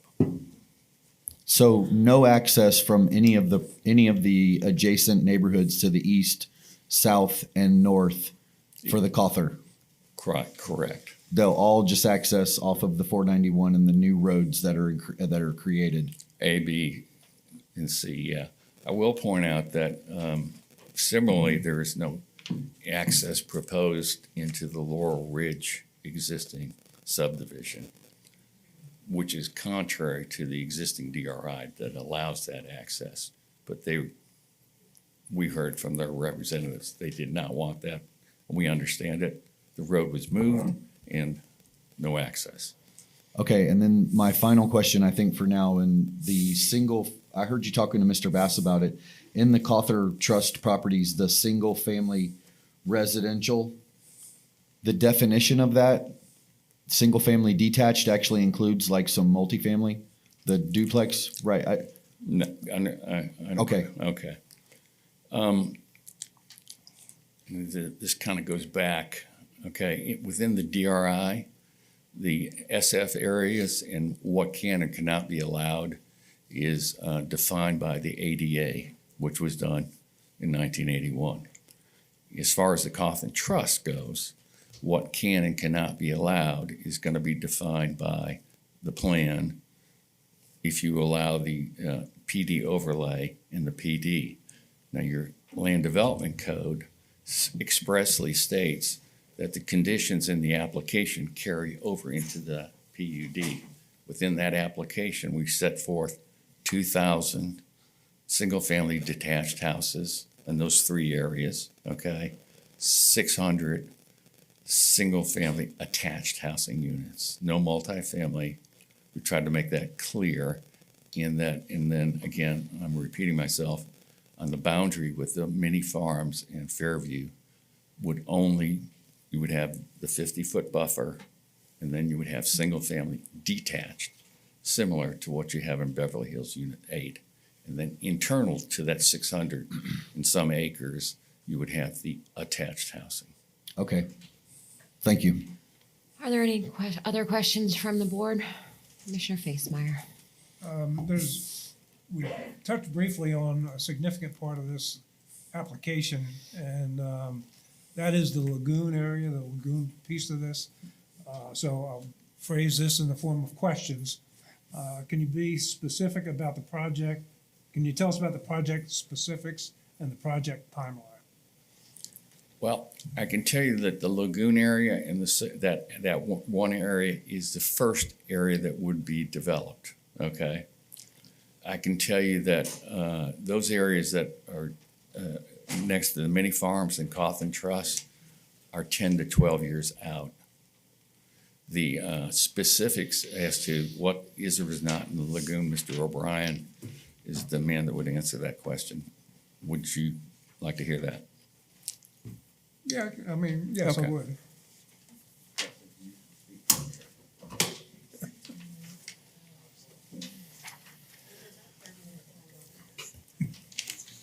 So I'll have some details on the lagoon.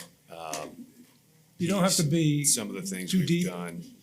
just 30,000 foot level. Sure. So it's an optional amenity lagoon type complex, but it's roughly a 5 to 6 acre body of water.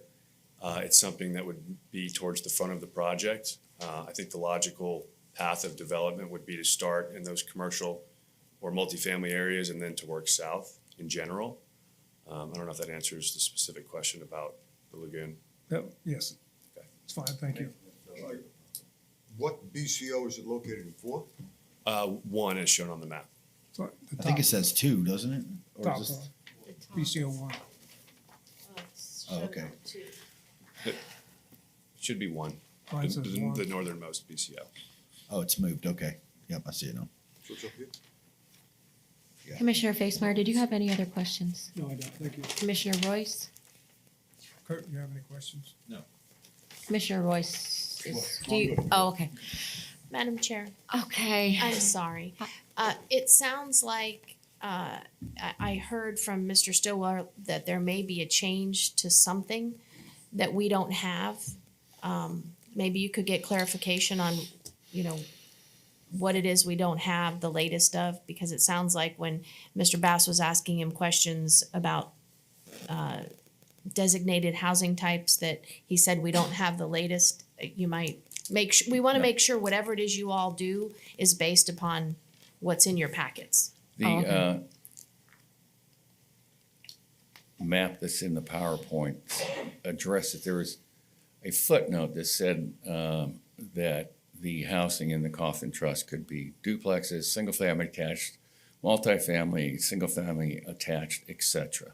Joanna raised a concern about that, and we deleted duplexes, we deleted multifamily, and we deleted leaving it to single-family attached and single-family detached.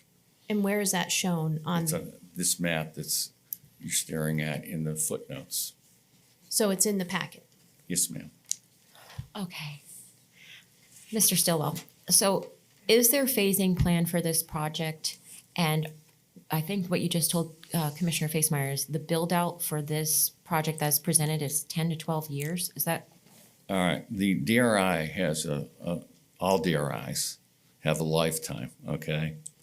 And this particular DRI, the 81 DRI, and that portion of the project is good through the year 2045. That's already been approved 2 years ago, okay? What Mr. O'Brien has just said is the project will start generally in the area of the multifamily in BCO 1, roadway A, in the signalization there with Hampshire, which the county requested. And then it will spread to the south. And what, generally speaking, the Coffin areas will not be built until 10 to 12 years out. Within the whole DRI since 1981, there's never been a phasing schedule. And what are we, 40 years later? We just, to date, it hasn't necessarily needed that. The project has built out Oak Village at Unit 8 as the market demanded. Those units behind the county's library area that were built out in the 90s and early 2000s. Again, market demand drove that as to time and place. And a project of this size and with that length of build out, phasing then becomes an issue. You have a recession, then you have to come back in and get extensions. So there's no formal phasing, but what we outlined is what's intended. Okay, thank you very much. Can I get a little bit of clarification? Can you talk into the mic, please? The original ADA would be replaced by the current approval of the development order. So I don't have any objection to 2045. I just want to make sure that the projects that we have planned can keep up with the early years of this development in terms of, how many students is it going to produce over the next 10 years? While, I don't have any, I would argue that the 2045 is out the window when you approve the new ADA or the new development order. If you don't address that in the development order, you have to have phasing in there. Again, since 1981, this project has never had phasing, and it's been amended over 20 times, and the issue of phasing has never come up. But it's no longer a DRI. It's now going to be a... No, it is a DRI. It's not, the DRI isn't changing. What happened in 2018 is the Florida legislature said, all right, we're going to drop, if you remember, substantial, non-substantial criteria for changing a DRI, and we're going to go strictly to local government and whether or not the proposed changes are or are not consistent with the comprehensive land use plan. So this is an RMU district. Again, BCO is not increasing in square footage. Multifamily is not increasing in the number of units. The single-family residential and the single-family attached component is not increasing. You're tweaking the map, okay? You're tweaking the access management standards, and then you're adding the Coffin pieces. Now, the Cawthon pieces will be controlled by the PUD. The DRI is going to be controlled, this area of the DRI is going to be controlled by the PUD. And if the PUD doesn't speak to it, then it defaults to the Land Development Code. And if the Land Development Code doesn't speak to it, then it defaults to the original application for development approval filed in 1981. The balance of the DRI, units 8, 7, 6 of Beverly Hills, Oak Ridge Village, BCO number 5, MF number 4, all remain in the DRI and all remain subject to the DRI orders as they exist now, but not this PUD. Well, I think we ought to clean all that up and just make everything subject to the current development order that's being considered. Well, go back to our initial meeting with the county staff. We said, do you want us to include the Cawthon parcels within the DRI and amend the DRI boundary? And we were told no. The way to do it was to keep their RMU on the DRI portion, add RMU under the plan for the trust parcels, and then do a master plan for both together. That's the tact or the route we were told to proceed, and that's how we've proceeded today. Well, that being said, I mean, I just hope that we can see in terms of phasing in the new development order, you know, we have projects in our work plan over the next 10, 20 years. And we have school sites in that general area to address the, are we taking a break here? No, I'm going to get an answer to your question. Okay. I just want to make sure that this project won't overrun the sites and the plans that we have and the available funding to keep up with a large development. I know that there's a lot of vested residential units here, but I would argue that the demographics of a project in 2023 with that many multifamily units is significantly different from 1981. And I would agree 100% with you in that statement. If you recall, in 1981, we had Beverly Hills units 1 through 5. Mr. Bramlett knows what I'm speaking to. Those were all retirees. You go there now, it's mixed. There's families and retirees. There's a reason why Beverly Hills units 1 through 5 and unit 6 has a skateboard court. I know. There's a reason why, because the demographics have changed. That is the highest density of students in Citrus County. And, in that area. well, we can't address that part, Chuck. That's gone. That ship has sailed.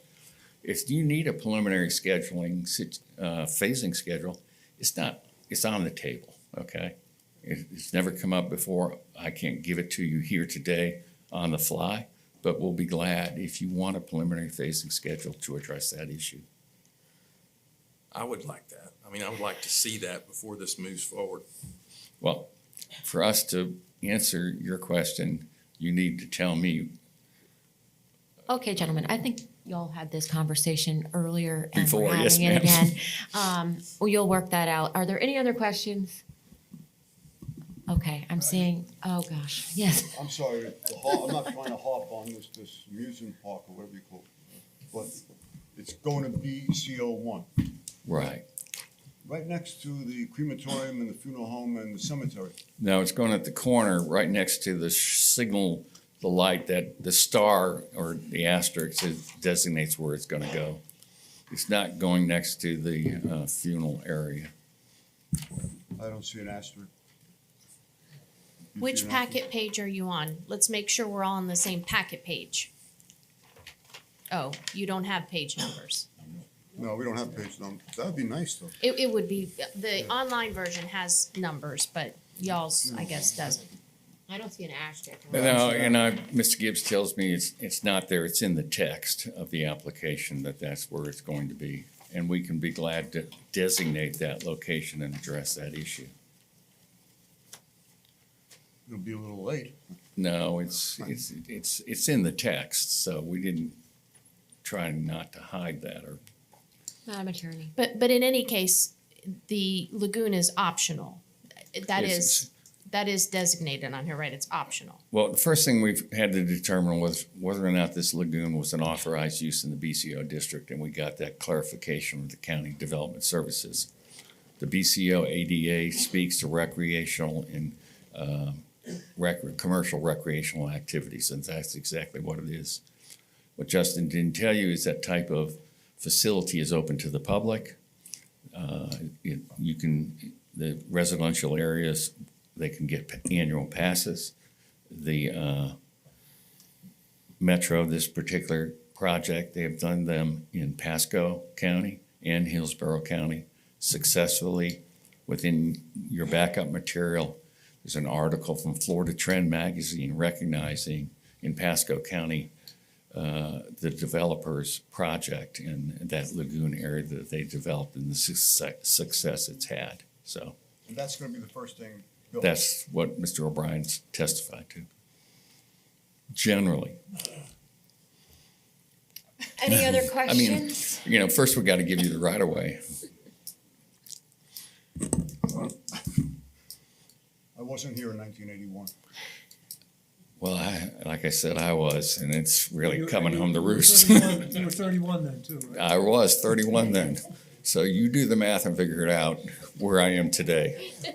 Okay, board, are we satisfied with the information from the applicant? Are there any more questions? I'm seeing none, thank you. Thank you. So now we will have the presentation from staff. Let you get started, I guess.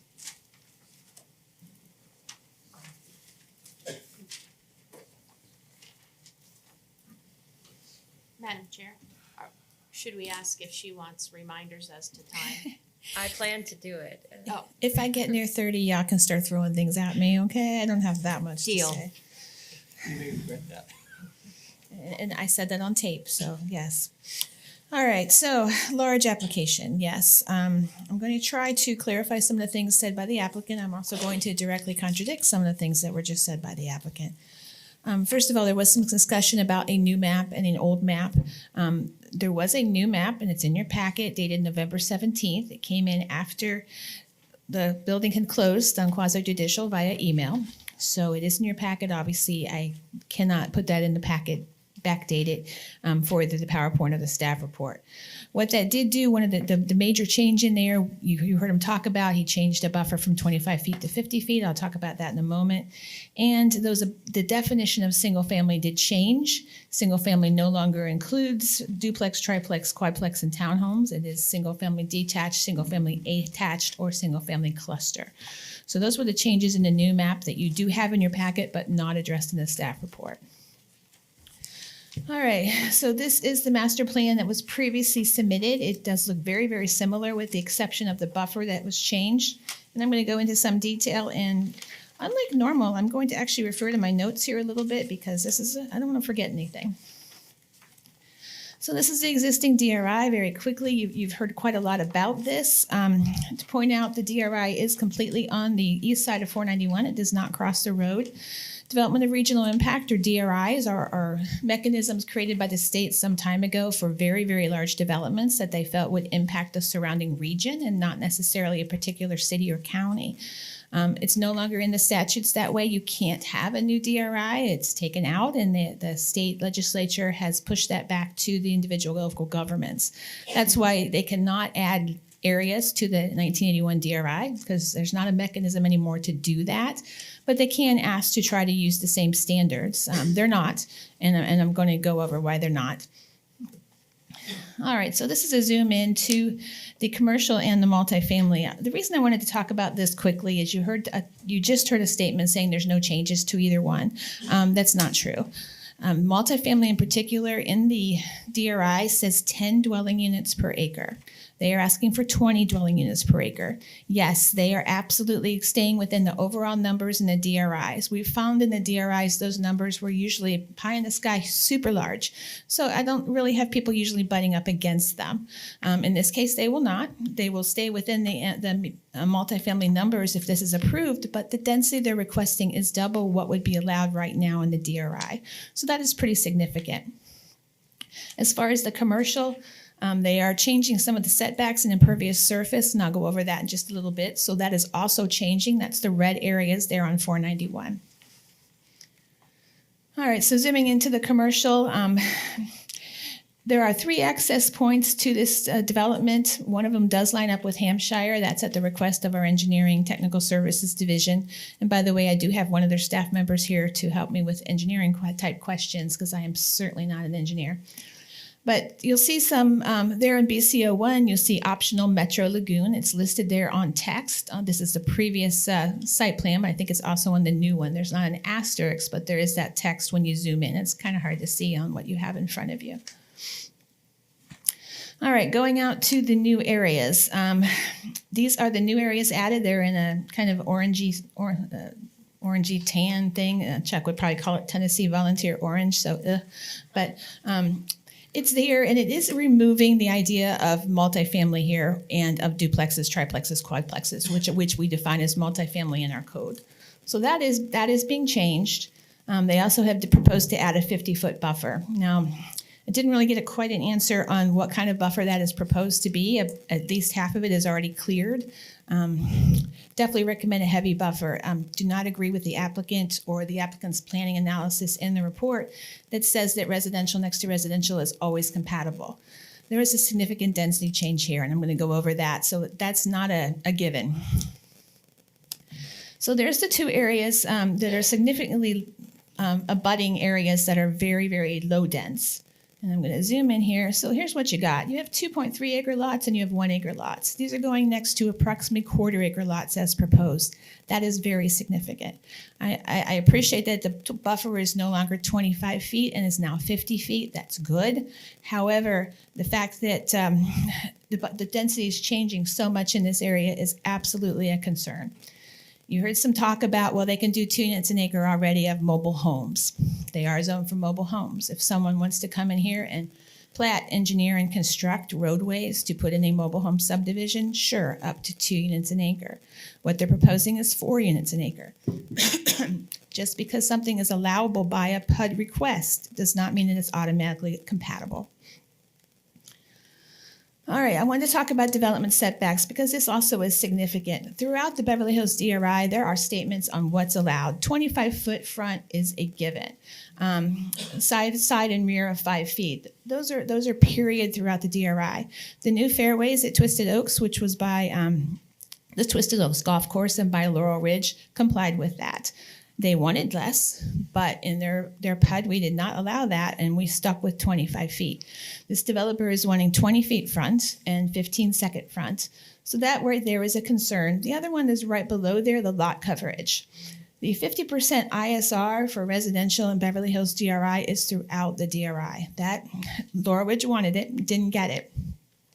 This one is asking for 50 for the 50-foot wide lots, and 55 and 60 for the smaller lots, up to 40 foot.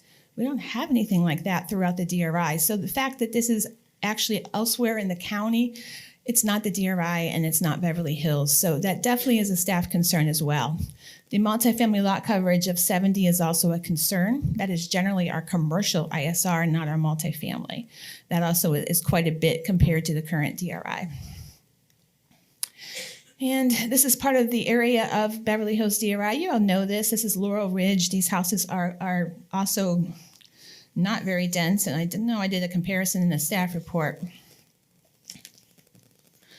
So let's go back to a little bit of the staff report numbers. And excuse me, I have so many notes. It's an 18-page staff report, which is unusual for me. All right, so within the DRI, they are allowed by right up to 3797 in residential single family. They're asking for 3687. This is a table on page 5 of the staff report. That does not mean that it's automatically approved, okay? That means they can have that many with the development standards that are currently in place for the DRI. Instead, they want smaller lots, shorter setbacks, and higher ISR. That's something you're gonna have to consider. It is not at all vested in the DRI itself. Now, outside of it, in those orangey, tannish areas, they are allowed by right 1,289 units. That's pretty dense. I don't expect any mobile home developer is going to come along and want to engineer and construct and build a mobile home subdivision of 2 units an acre, but it's theoretically possible. They are asking for 3867 instead of 1289. Yes, they can ask for it in the plan unit development if it's appropriate and it's compatible.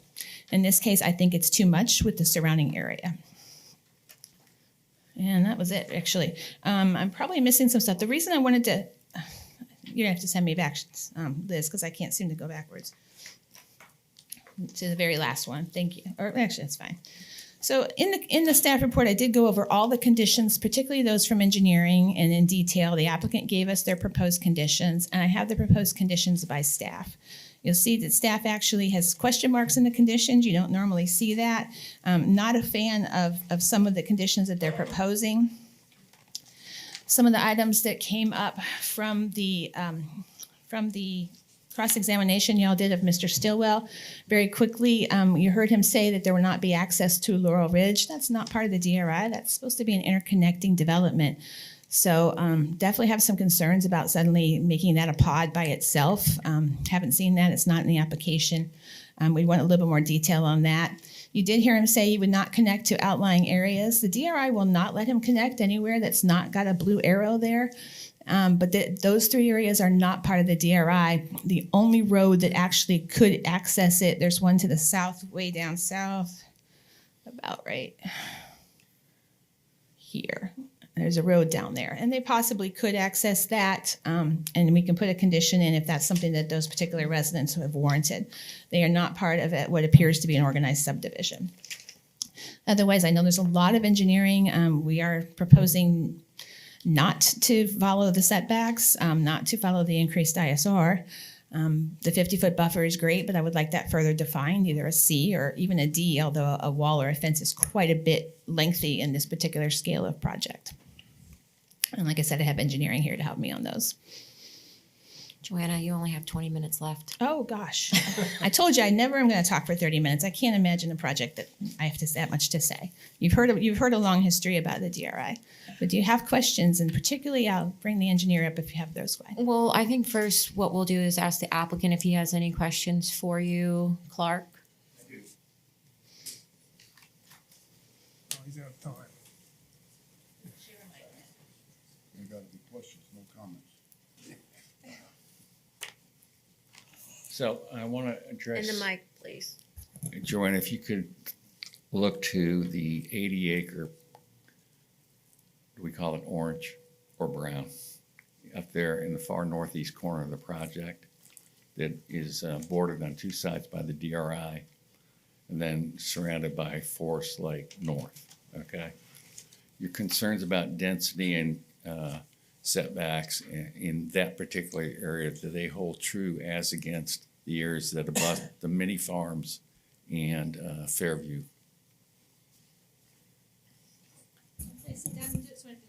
Either that or use that mic. Either way. Mr. Landon's mic. That is definitely a lower density on that northern side. You saw in the slide I was focusing on the southern areas where it is a lower density, and it's a higher density up there. So that was not as much a concern as the area down by Fairview Estates and Crystal Hills Mini Farms. Thank you.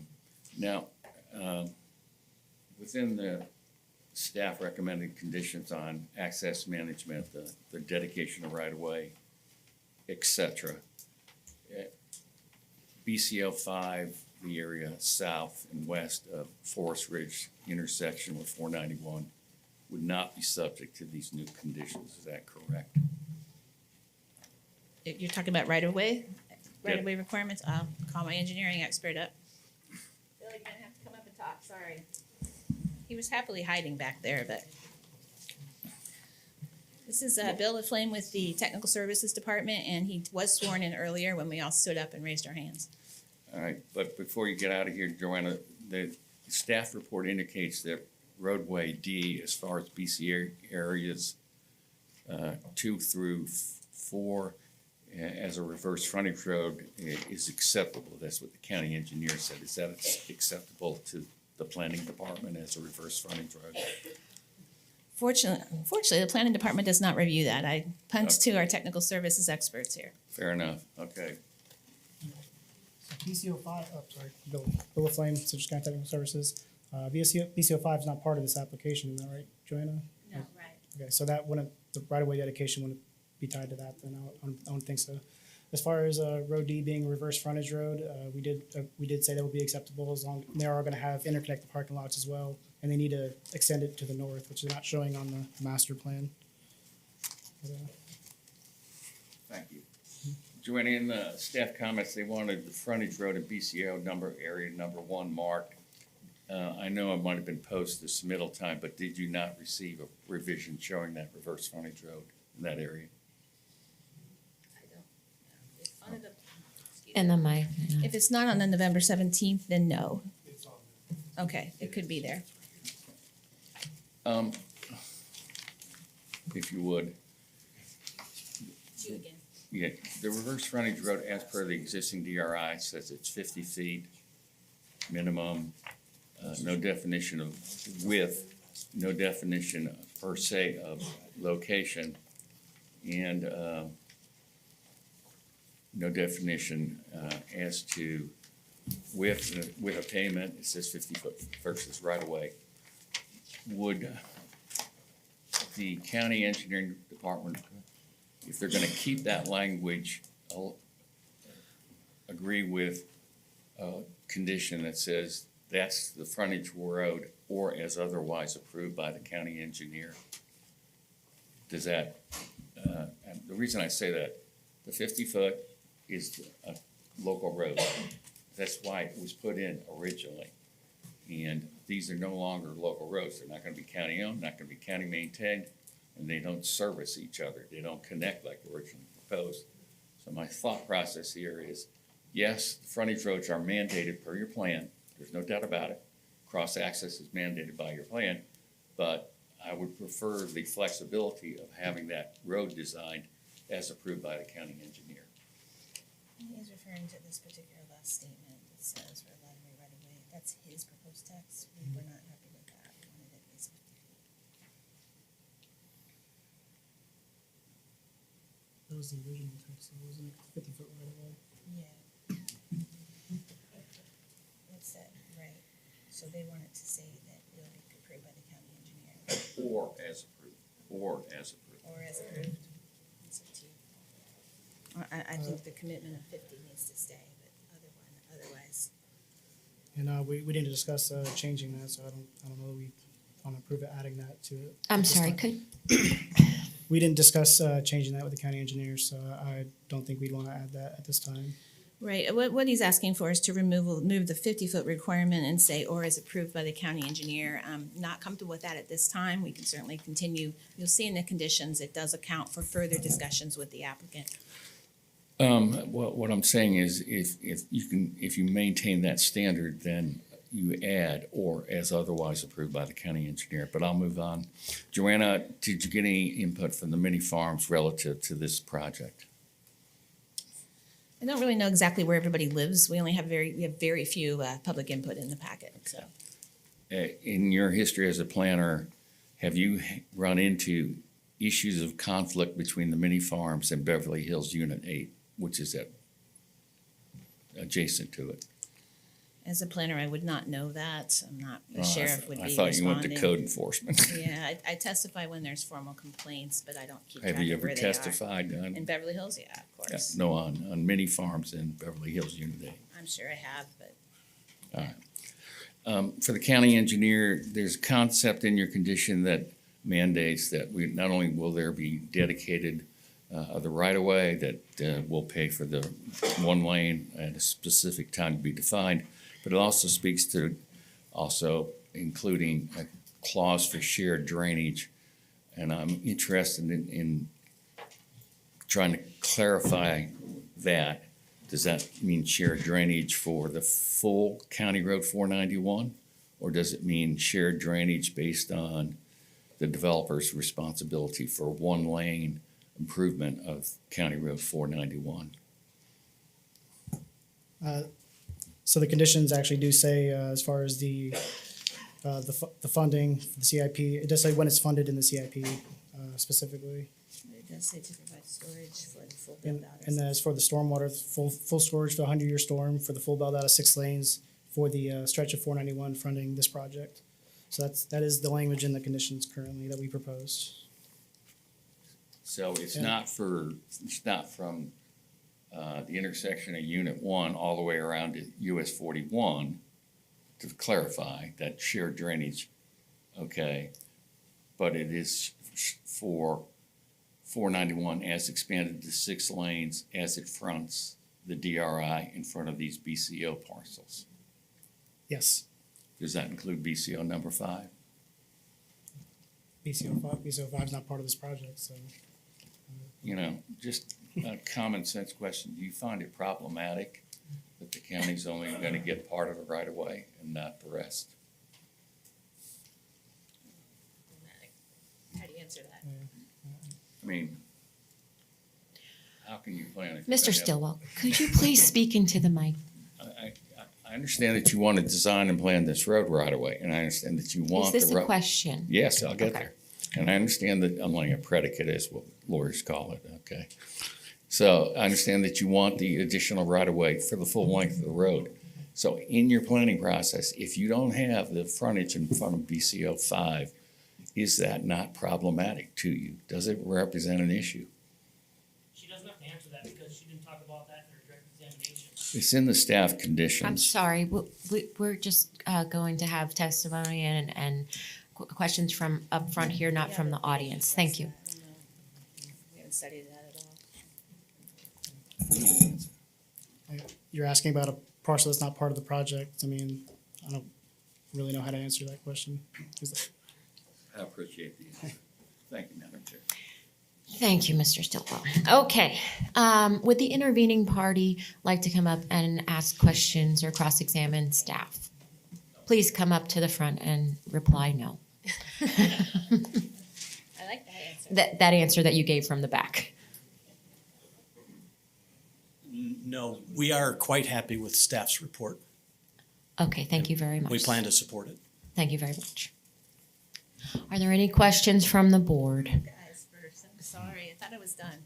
I just have one, and I think I know the answer. Okay, Mr. Dixon? With regard to the vesting of the current ADA DRI versus the new comp plan development order, in order to have his cake and eat it too, won't the new development order have to specify all that within it, that certain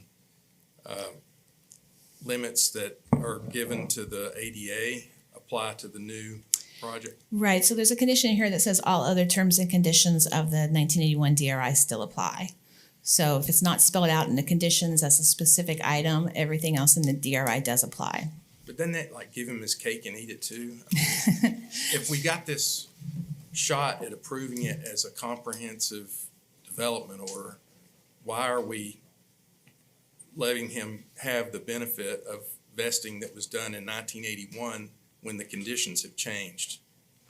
Yeah, I can't pull away what was approved by vested numbers, but as I talked about, they're asking for different development standards, which I absolutely can critique and review. But the numbers overall are approved in the DRI. I can't really go back and No, I know make that. the overall densities Right. approved in the DRI, but these other things like Correct, and that's what I was pointing out, is I have concerns about density, concerns about some of the development standards proposed that are not similar to the DRI standards. because like you said, he's shifting the density from single family over to multifamily and doubling the. Yeah, it's not really shifting the density because there are single-family numbers of multi, but it's multifamily low density, and he's definitely doing the highest that we allow in the county, which is 20, because of the limited multifamily area. But the number of units is already allowed, just not particularly that dense. How it's spread out. So I would just, I'm going to give him some comments, but I think we need to know what the potential demographics are based on that density. Are there any other questions from the board? Commissioner Facemeyer. Joanna, would you briefly speak to the, I'll call them mustard-colored plots, SF2s, what they're zoned today and what they would be zoned potentially if this is approved? Right, so those are low-density residential. There's most of it is low-density residential mobile home. There's a portion that's just low-density residential. So that's up to 2 units an acre, and that would be allowed with well and septic, but every new lot would have to have road frontage on a county or a public or a roadway that's paved and engineered. So with a PUD, they can ask for up to 6 units an acre. Again, it's not automatic that just because you can ask for it, it's allowed. Right now, it would be 2 units an acre. They're asking for 4 units an acre. And that's all three of those? All plots? three, well, it's actually throughout, but yes, they're asking for 40 units an acre in those areas. So they'd approximately be a quarter acre, whereas a half acre is allowed by right now. So that's 4 units per acre, and we don't know what those units may look like. Single-family home, We know mobile we home? know single family. There's not a provision in here for mobile home. There's single family, detached, attached, and cluster, and those are defined as well in the DRI. So we know they're not going to be mobiles they're not in the application to be mobiles. But we do know that they will be single family. The new change that came in the last minute took away the ability to do multifamily out in that area. Thank you. Commissioner Bramlett. I want to ask you the same question in the same format as I asked Mr. Stillwell. You already touched on it. We know the SF1 area, nothing is proposed to be changed. That's incorrect. Oh. Yeah, the numbers overall, yes, they're falling within the DRI overall numbers, but they are asking for smaller setbacks and increased impervious surface. Okay. And that's not in the DRI right now. Okay, so that was the 25 to the 20, Correct. and then the 50% throughout, and then they're asking for the variable. Sorry, Liz. Yes. Okay, so we're gonna work from east to west this time. Okay. Then the dark orange, the MF, what is in the DRI is 10? 10 Per? units, 10 dwelling units per acre, right? And Right. this particular area would result in 20 units an acre. However, the overall numbers are within what would be allowed. The overall numbers meaning this entirety of this project. Meaning the multifamily area, period. Those multifamily areas can allow a lot of numbers, but they took out some of the multifamily and made it commercial. Okay, So that also is what's coming into play here. and you don't like that? Oh, so it's Do- not the same land area. Yeah, there's some changes. I'm not a fan of 20 units an acre anywhere in the county. That's our highest density, so it really has to be particular on where those go. But in this particular case, we know that the Beverly Hills DRI was set up for low density 10.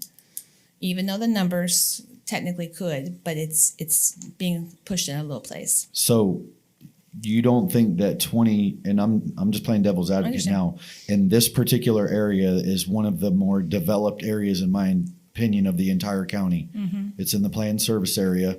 You don't think that 20 units per acre, condensing it, is compatible with the adjacent properties in this particular area? That's correct. The single family in the area is about 3.7. Yes, multifamily is certainly going to be more, and 10 units an acre may very well be warranted here. It's the 20 units an acre that seems to be a concern. Okay, and then you're in agreement with the red areas that he's just, the square footage of the commercial is the same, he's just reshaping it? He's adding more area to it that was multifamily, and the setbacks have changed. So the setbacks, the setbacks here are for a 20-foot front and a 15-foot side are not in the current DRI for multifamily. That's a reduced setback. We're talking about the BCO now? I'm sorry, okay, I The red apologize. areas? For BCO, yeah. BCO, all he's doing there is adding some area and removing the fact that you have to, in the DRI, you have to have certain percentages of different entertainment and office and community services. He's taking that away and making it all commercial. Otherwise, no, Right. that seems to be somewhat similar. Okay. That's all I have. Thank you. And any other questions from the board? I apologize, I forgot to talk about height. I should have talked about height. The DRI limits height to 1 unit, one story. For multifamily, they are proposing up to 3, and I missed that one. Uh-oh. Thank you. Stop the clock. Joanna,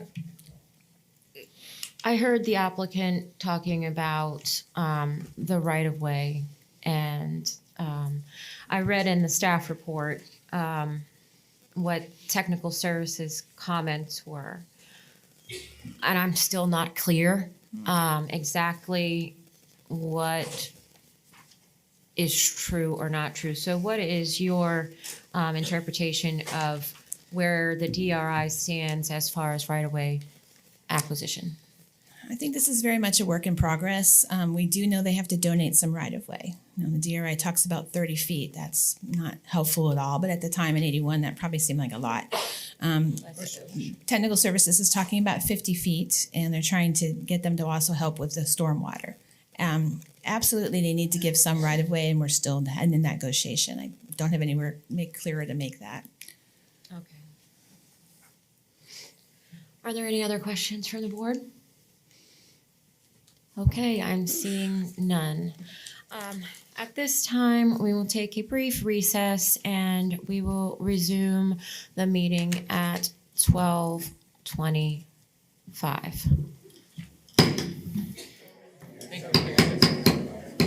If everyone can please take their seats, I'd like to resume the hearing.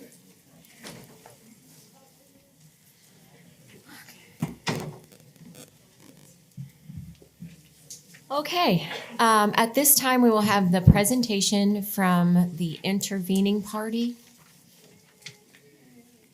Fairview Estates of Citrus Hill Property Owners Association. You're up. Good afternoon. Good afternoon. This is going to work for me, right? I think so. Okay.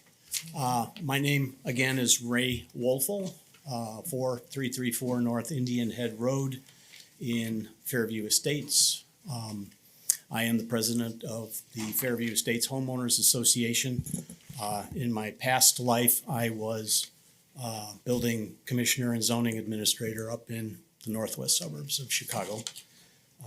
I thought I would never have to do this again. I'm currently retired. We have,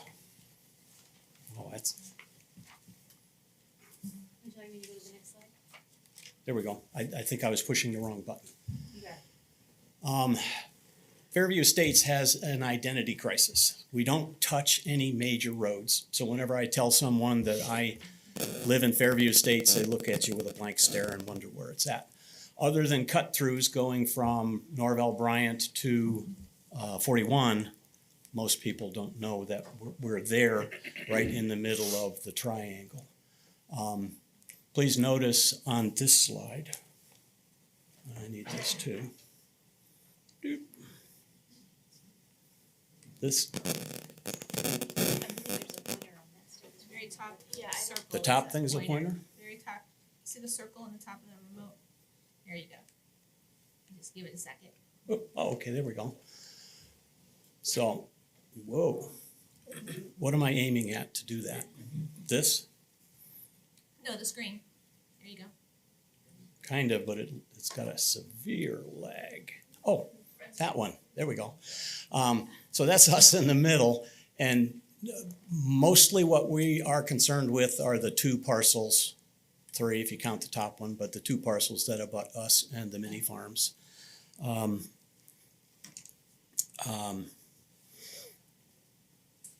So on the comprehensive plan, I would like you to notice too that it's mostly built out.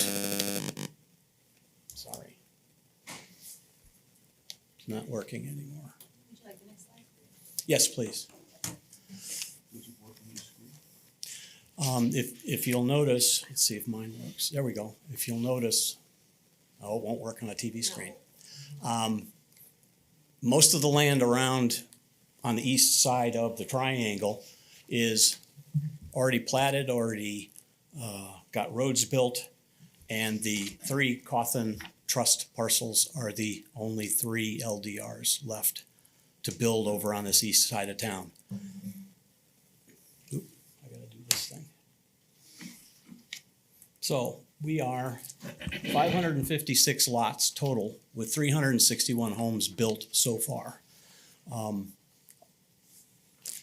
We won't have 556 houses because many of us own more than 1 lot just to keep the neighbors away. Just tell her next slide. She'll. It worked for me. Coming into Fairview Estates, this is what you see. We care very much for our trees. were very tree lined. Whoever the developer was at that time didn't feel like they needed to clear cut and put 4 units to the acre. Again, we take our stewardship of our trees very seriously. These guys are probably 200 years old. These are in my backyard. Those other 2 were in my front yard. This is a home that backs up to the proposed development. I'm going to show several of those. This is another home backing up to the development. Quite a bit different than this one. It's on the west end, and yeah, that is a 7-car garage with lifts in the back. They can have 9 cars in that residence house. This house, the development is to the right, behind those trees at the right side of the slide. The rest of them we're all backing up to. This does not back up. It's just a good example of the typical Fairview Estates homes. And this is my home, and I'm just using it because I know the numbers, and I can run you through what a typical South Barrington, sorry, that's where I worked, Fairview Estates house is like. I have an extra. I have, let me catch up on my slides. I have 2,750 square foot of conditioned space. I have 950 square foot of 4.5-car garage. Here's another look at that, also showing 50 feet from the lot line, and the minimum in our town is 25, or subdivision is 25 feet. I have a 350 square foot lanai, a 1,200 square foot pool cage with a pool. Another look at that. And again, on the other side, I have 50 feet to the lot line. Minimum would be 25. In the front, I have 100 feet to the front lot line from the house. The minimum is 35. And again, my trees. And in the back, our minimum rear yard is 45 feet. Again, more pictures of trees. So I'm back to the site plan, which again, I'll mention that all of those houses, streets, and platted things that you see, the 3 coffins are the last 3. We are almost built out. We're 2/3 built out. Many of the things around us are getting built out. And next one, my opinion, you have plenty of the mixed use zoning in the central part of Citrus County. If you want more people like me that are retired professionals, fairly well off, you need to keep some land for further development for us. There's no way I would downsize to a product that's being proposed by the developer. I think you need to leave a little bit more for the next 20 years of people from up north that are going to come, or people here that are successful and want to move into a quiet, wooded subdivision. So some of the things we want to strongly support the Plan Commission report, because for several of the upcoming reasons. The proposed plan is not consistent with the comprehensive plan. It not only do they want the PUD, but they have to change the comp plan so that they can have that PUD. And we relied on your comprehensive plan when we decided to build our $600,000 houses on that parcel. You go and change that at this point, and again, we relied on that. We shouldn't give up the last 3 LDR parcels in our neighborhood of the woods. I'm not sure, I didn't look up, I didn't know about the change from the duplex, triplex, quadplex to attached, so I'm not sure what your definition of attached single family is. I'd have to look that up. But again, we don't have any attached products anywhere near us at this point. Density. The developer one, on the developer's thing of the adjoining properties density, I didn't see Fairview Estates on there at all. And we are adjoining, so they didn't even list us. They like to compare their 4 units per acre to our 1 acre lots. Well, our density, when you take out the 1/3 for roads and detention ponds and all of that, our density is 0.67, if you want a gross number. Our net number is 1 unit to the acre.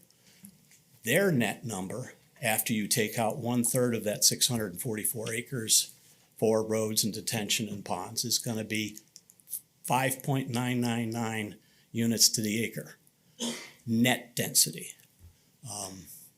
So I wanted to point that out. The proposed plan does not demonstrate an attempt to transition from our density.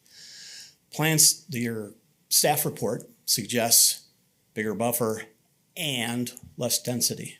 They've suggested a bigger buffer, which half of that buffer is gone already because they bulldozed the second 25 feet 3 years ago or something like that. It's our opinion that after the fact, if you want to make these changes, there needs to be some attempt to transition from our 1 acre lots and the 2.5 acre lots to what they want to build. So there should be at least a row or two of 1 acre lots behind us. And maybe the lot lines can line up with the lot lines that we have. Right now, they would have 4.5 or 5 single family houses behind each one of our 1 acre lots.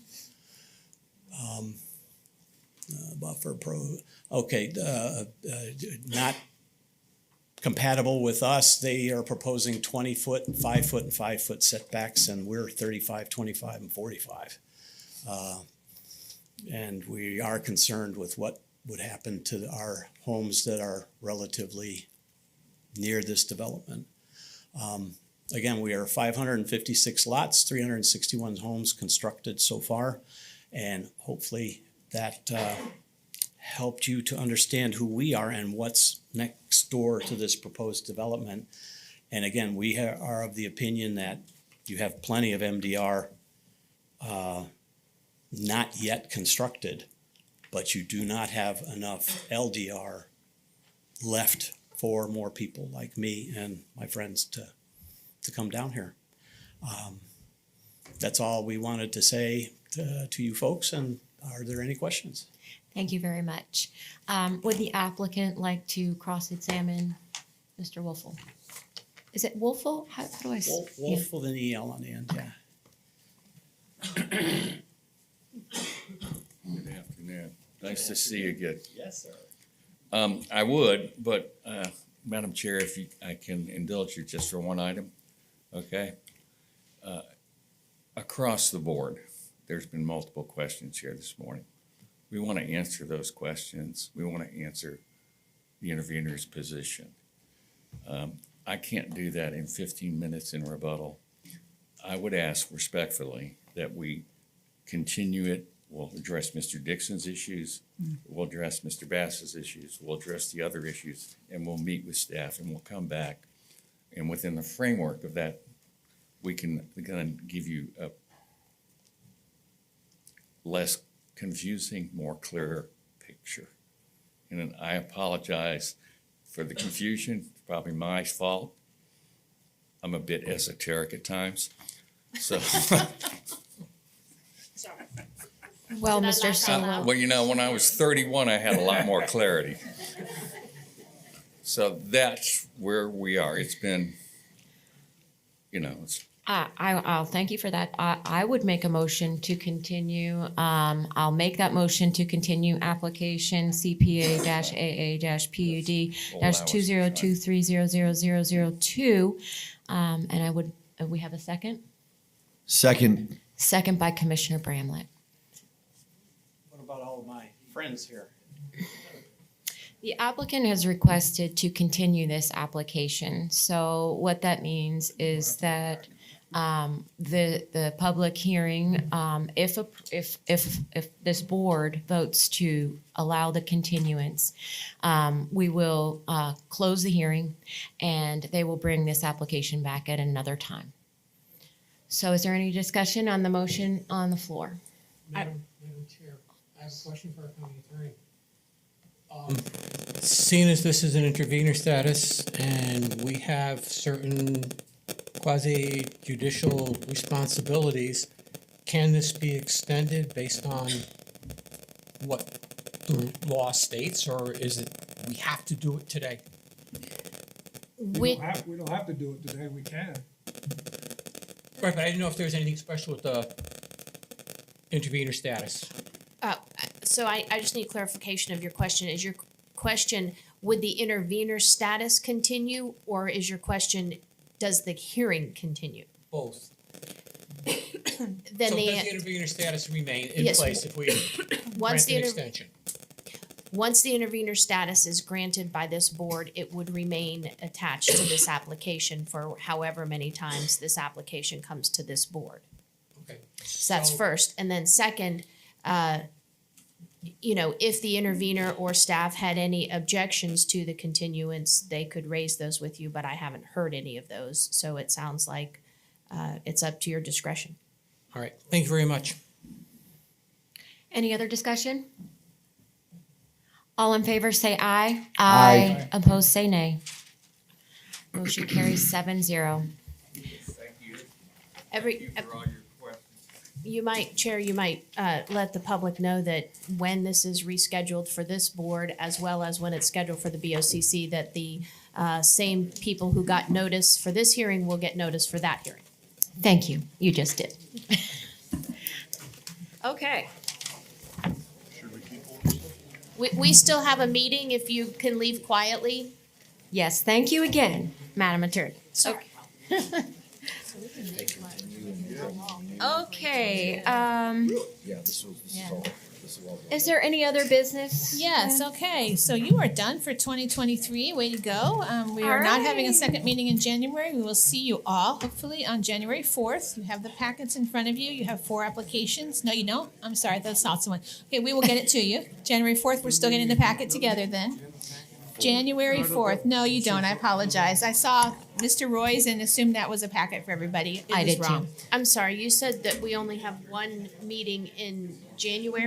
One meeting in January, so we'll see you on January 4th.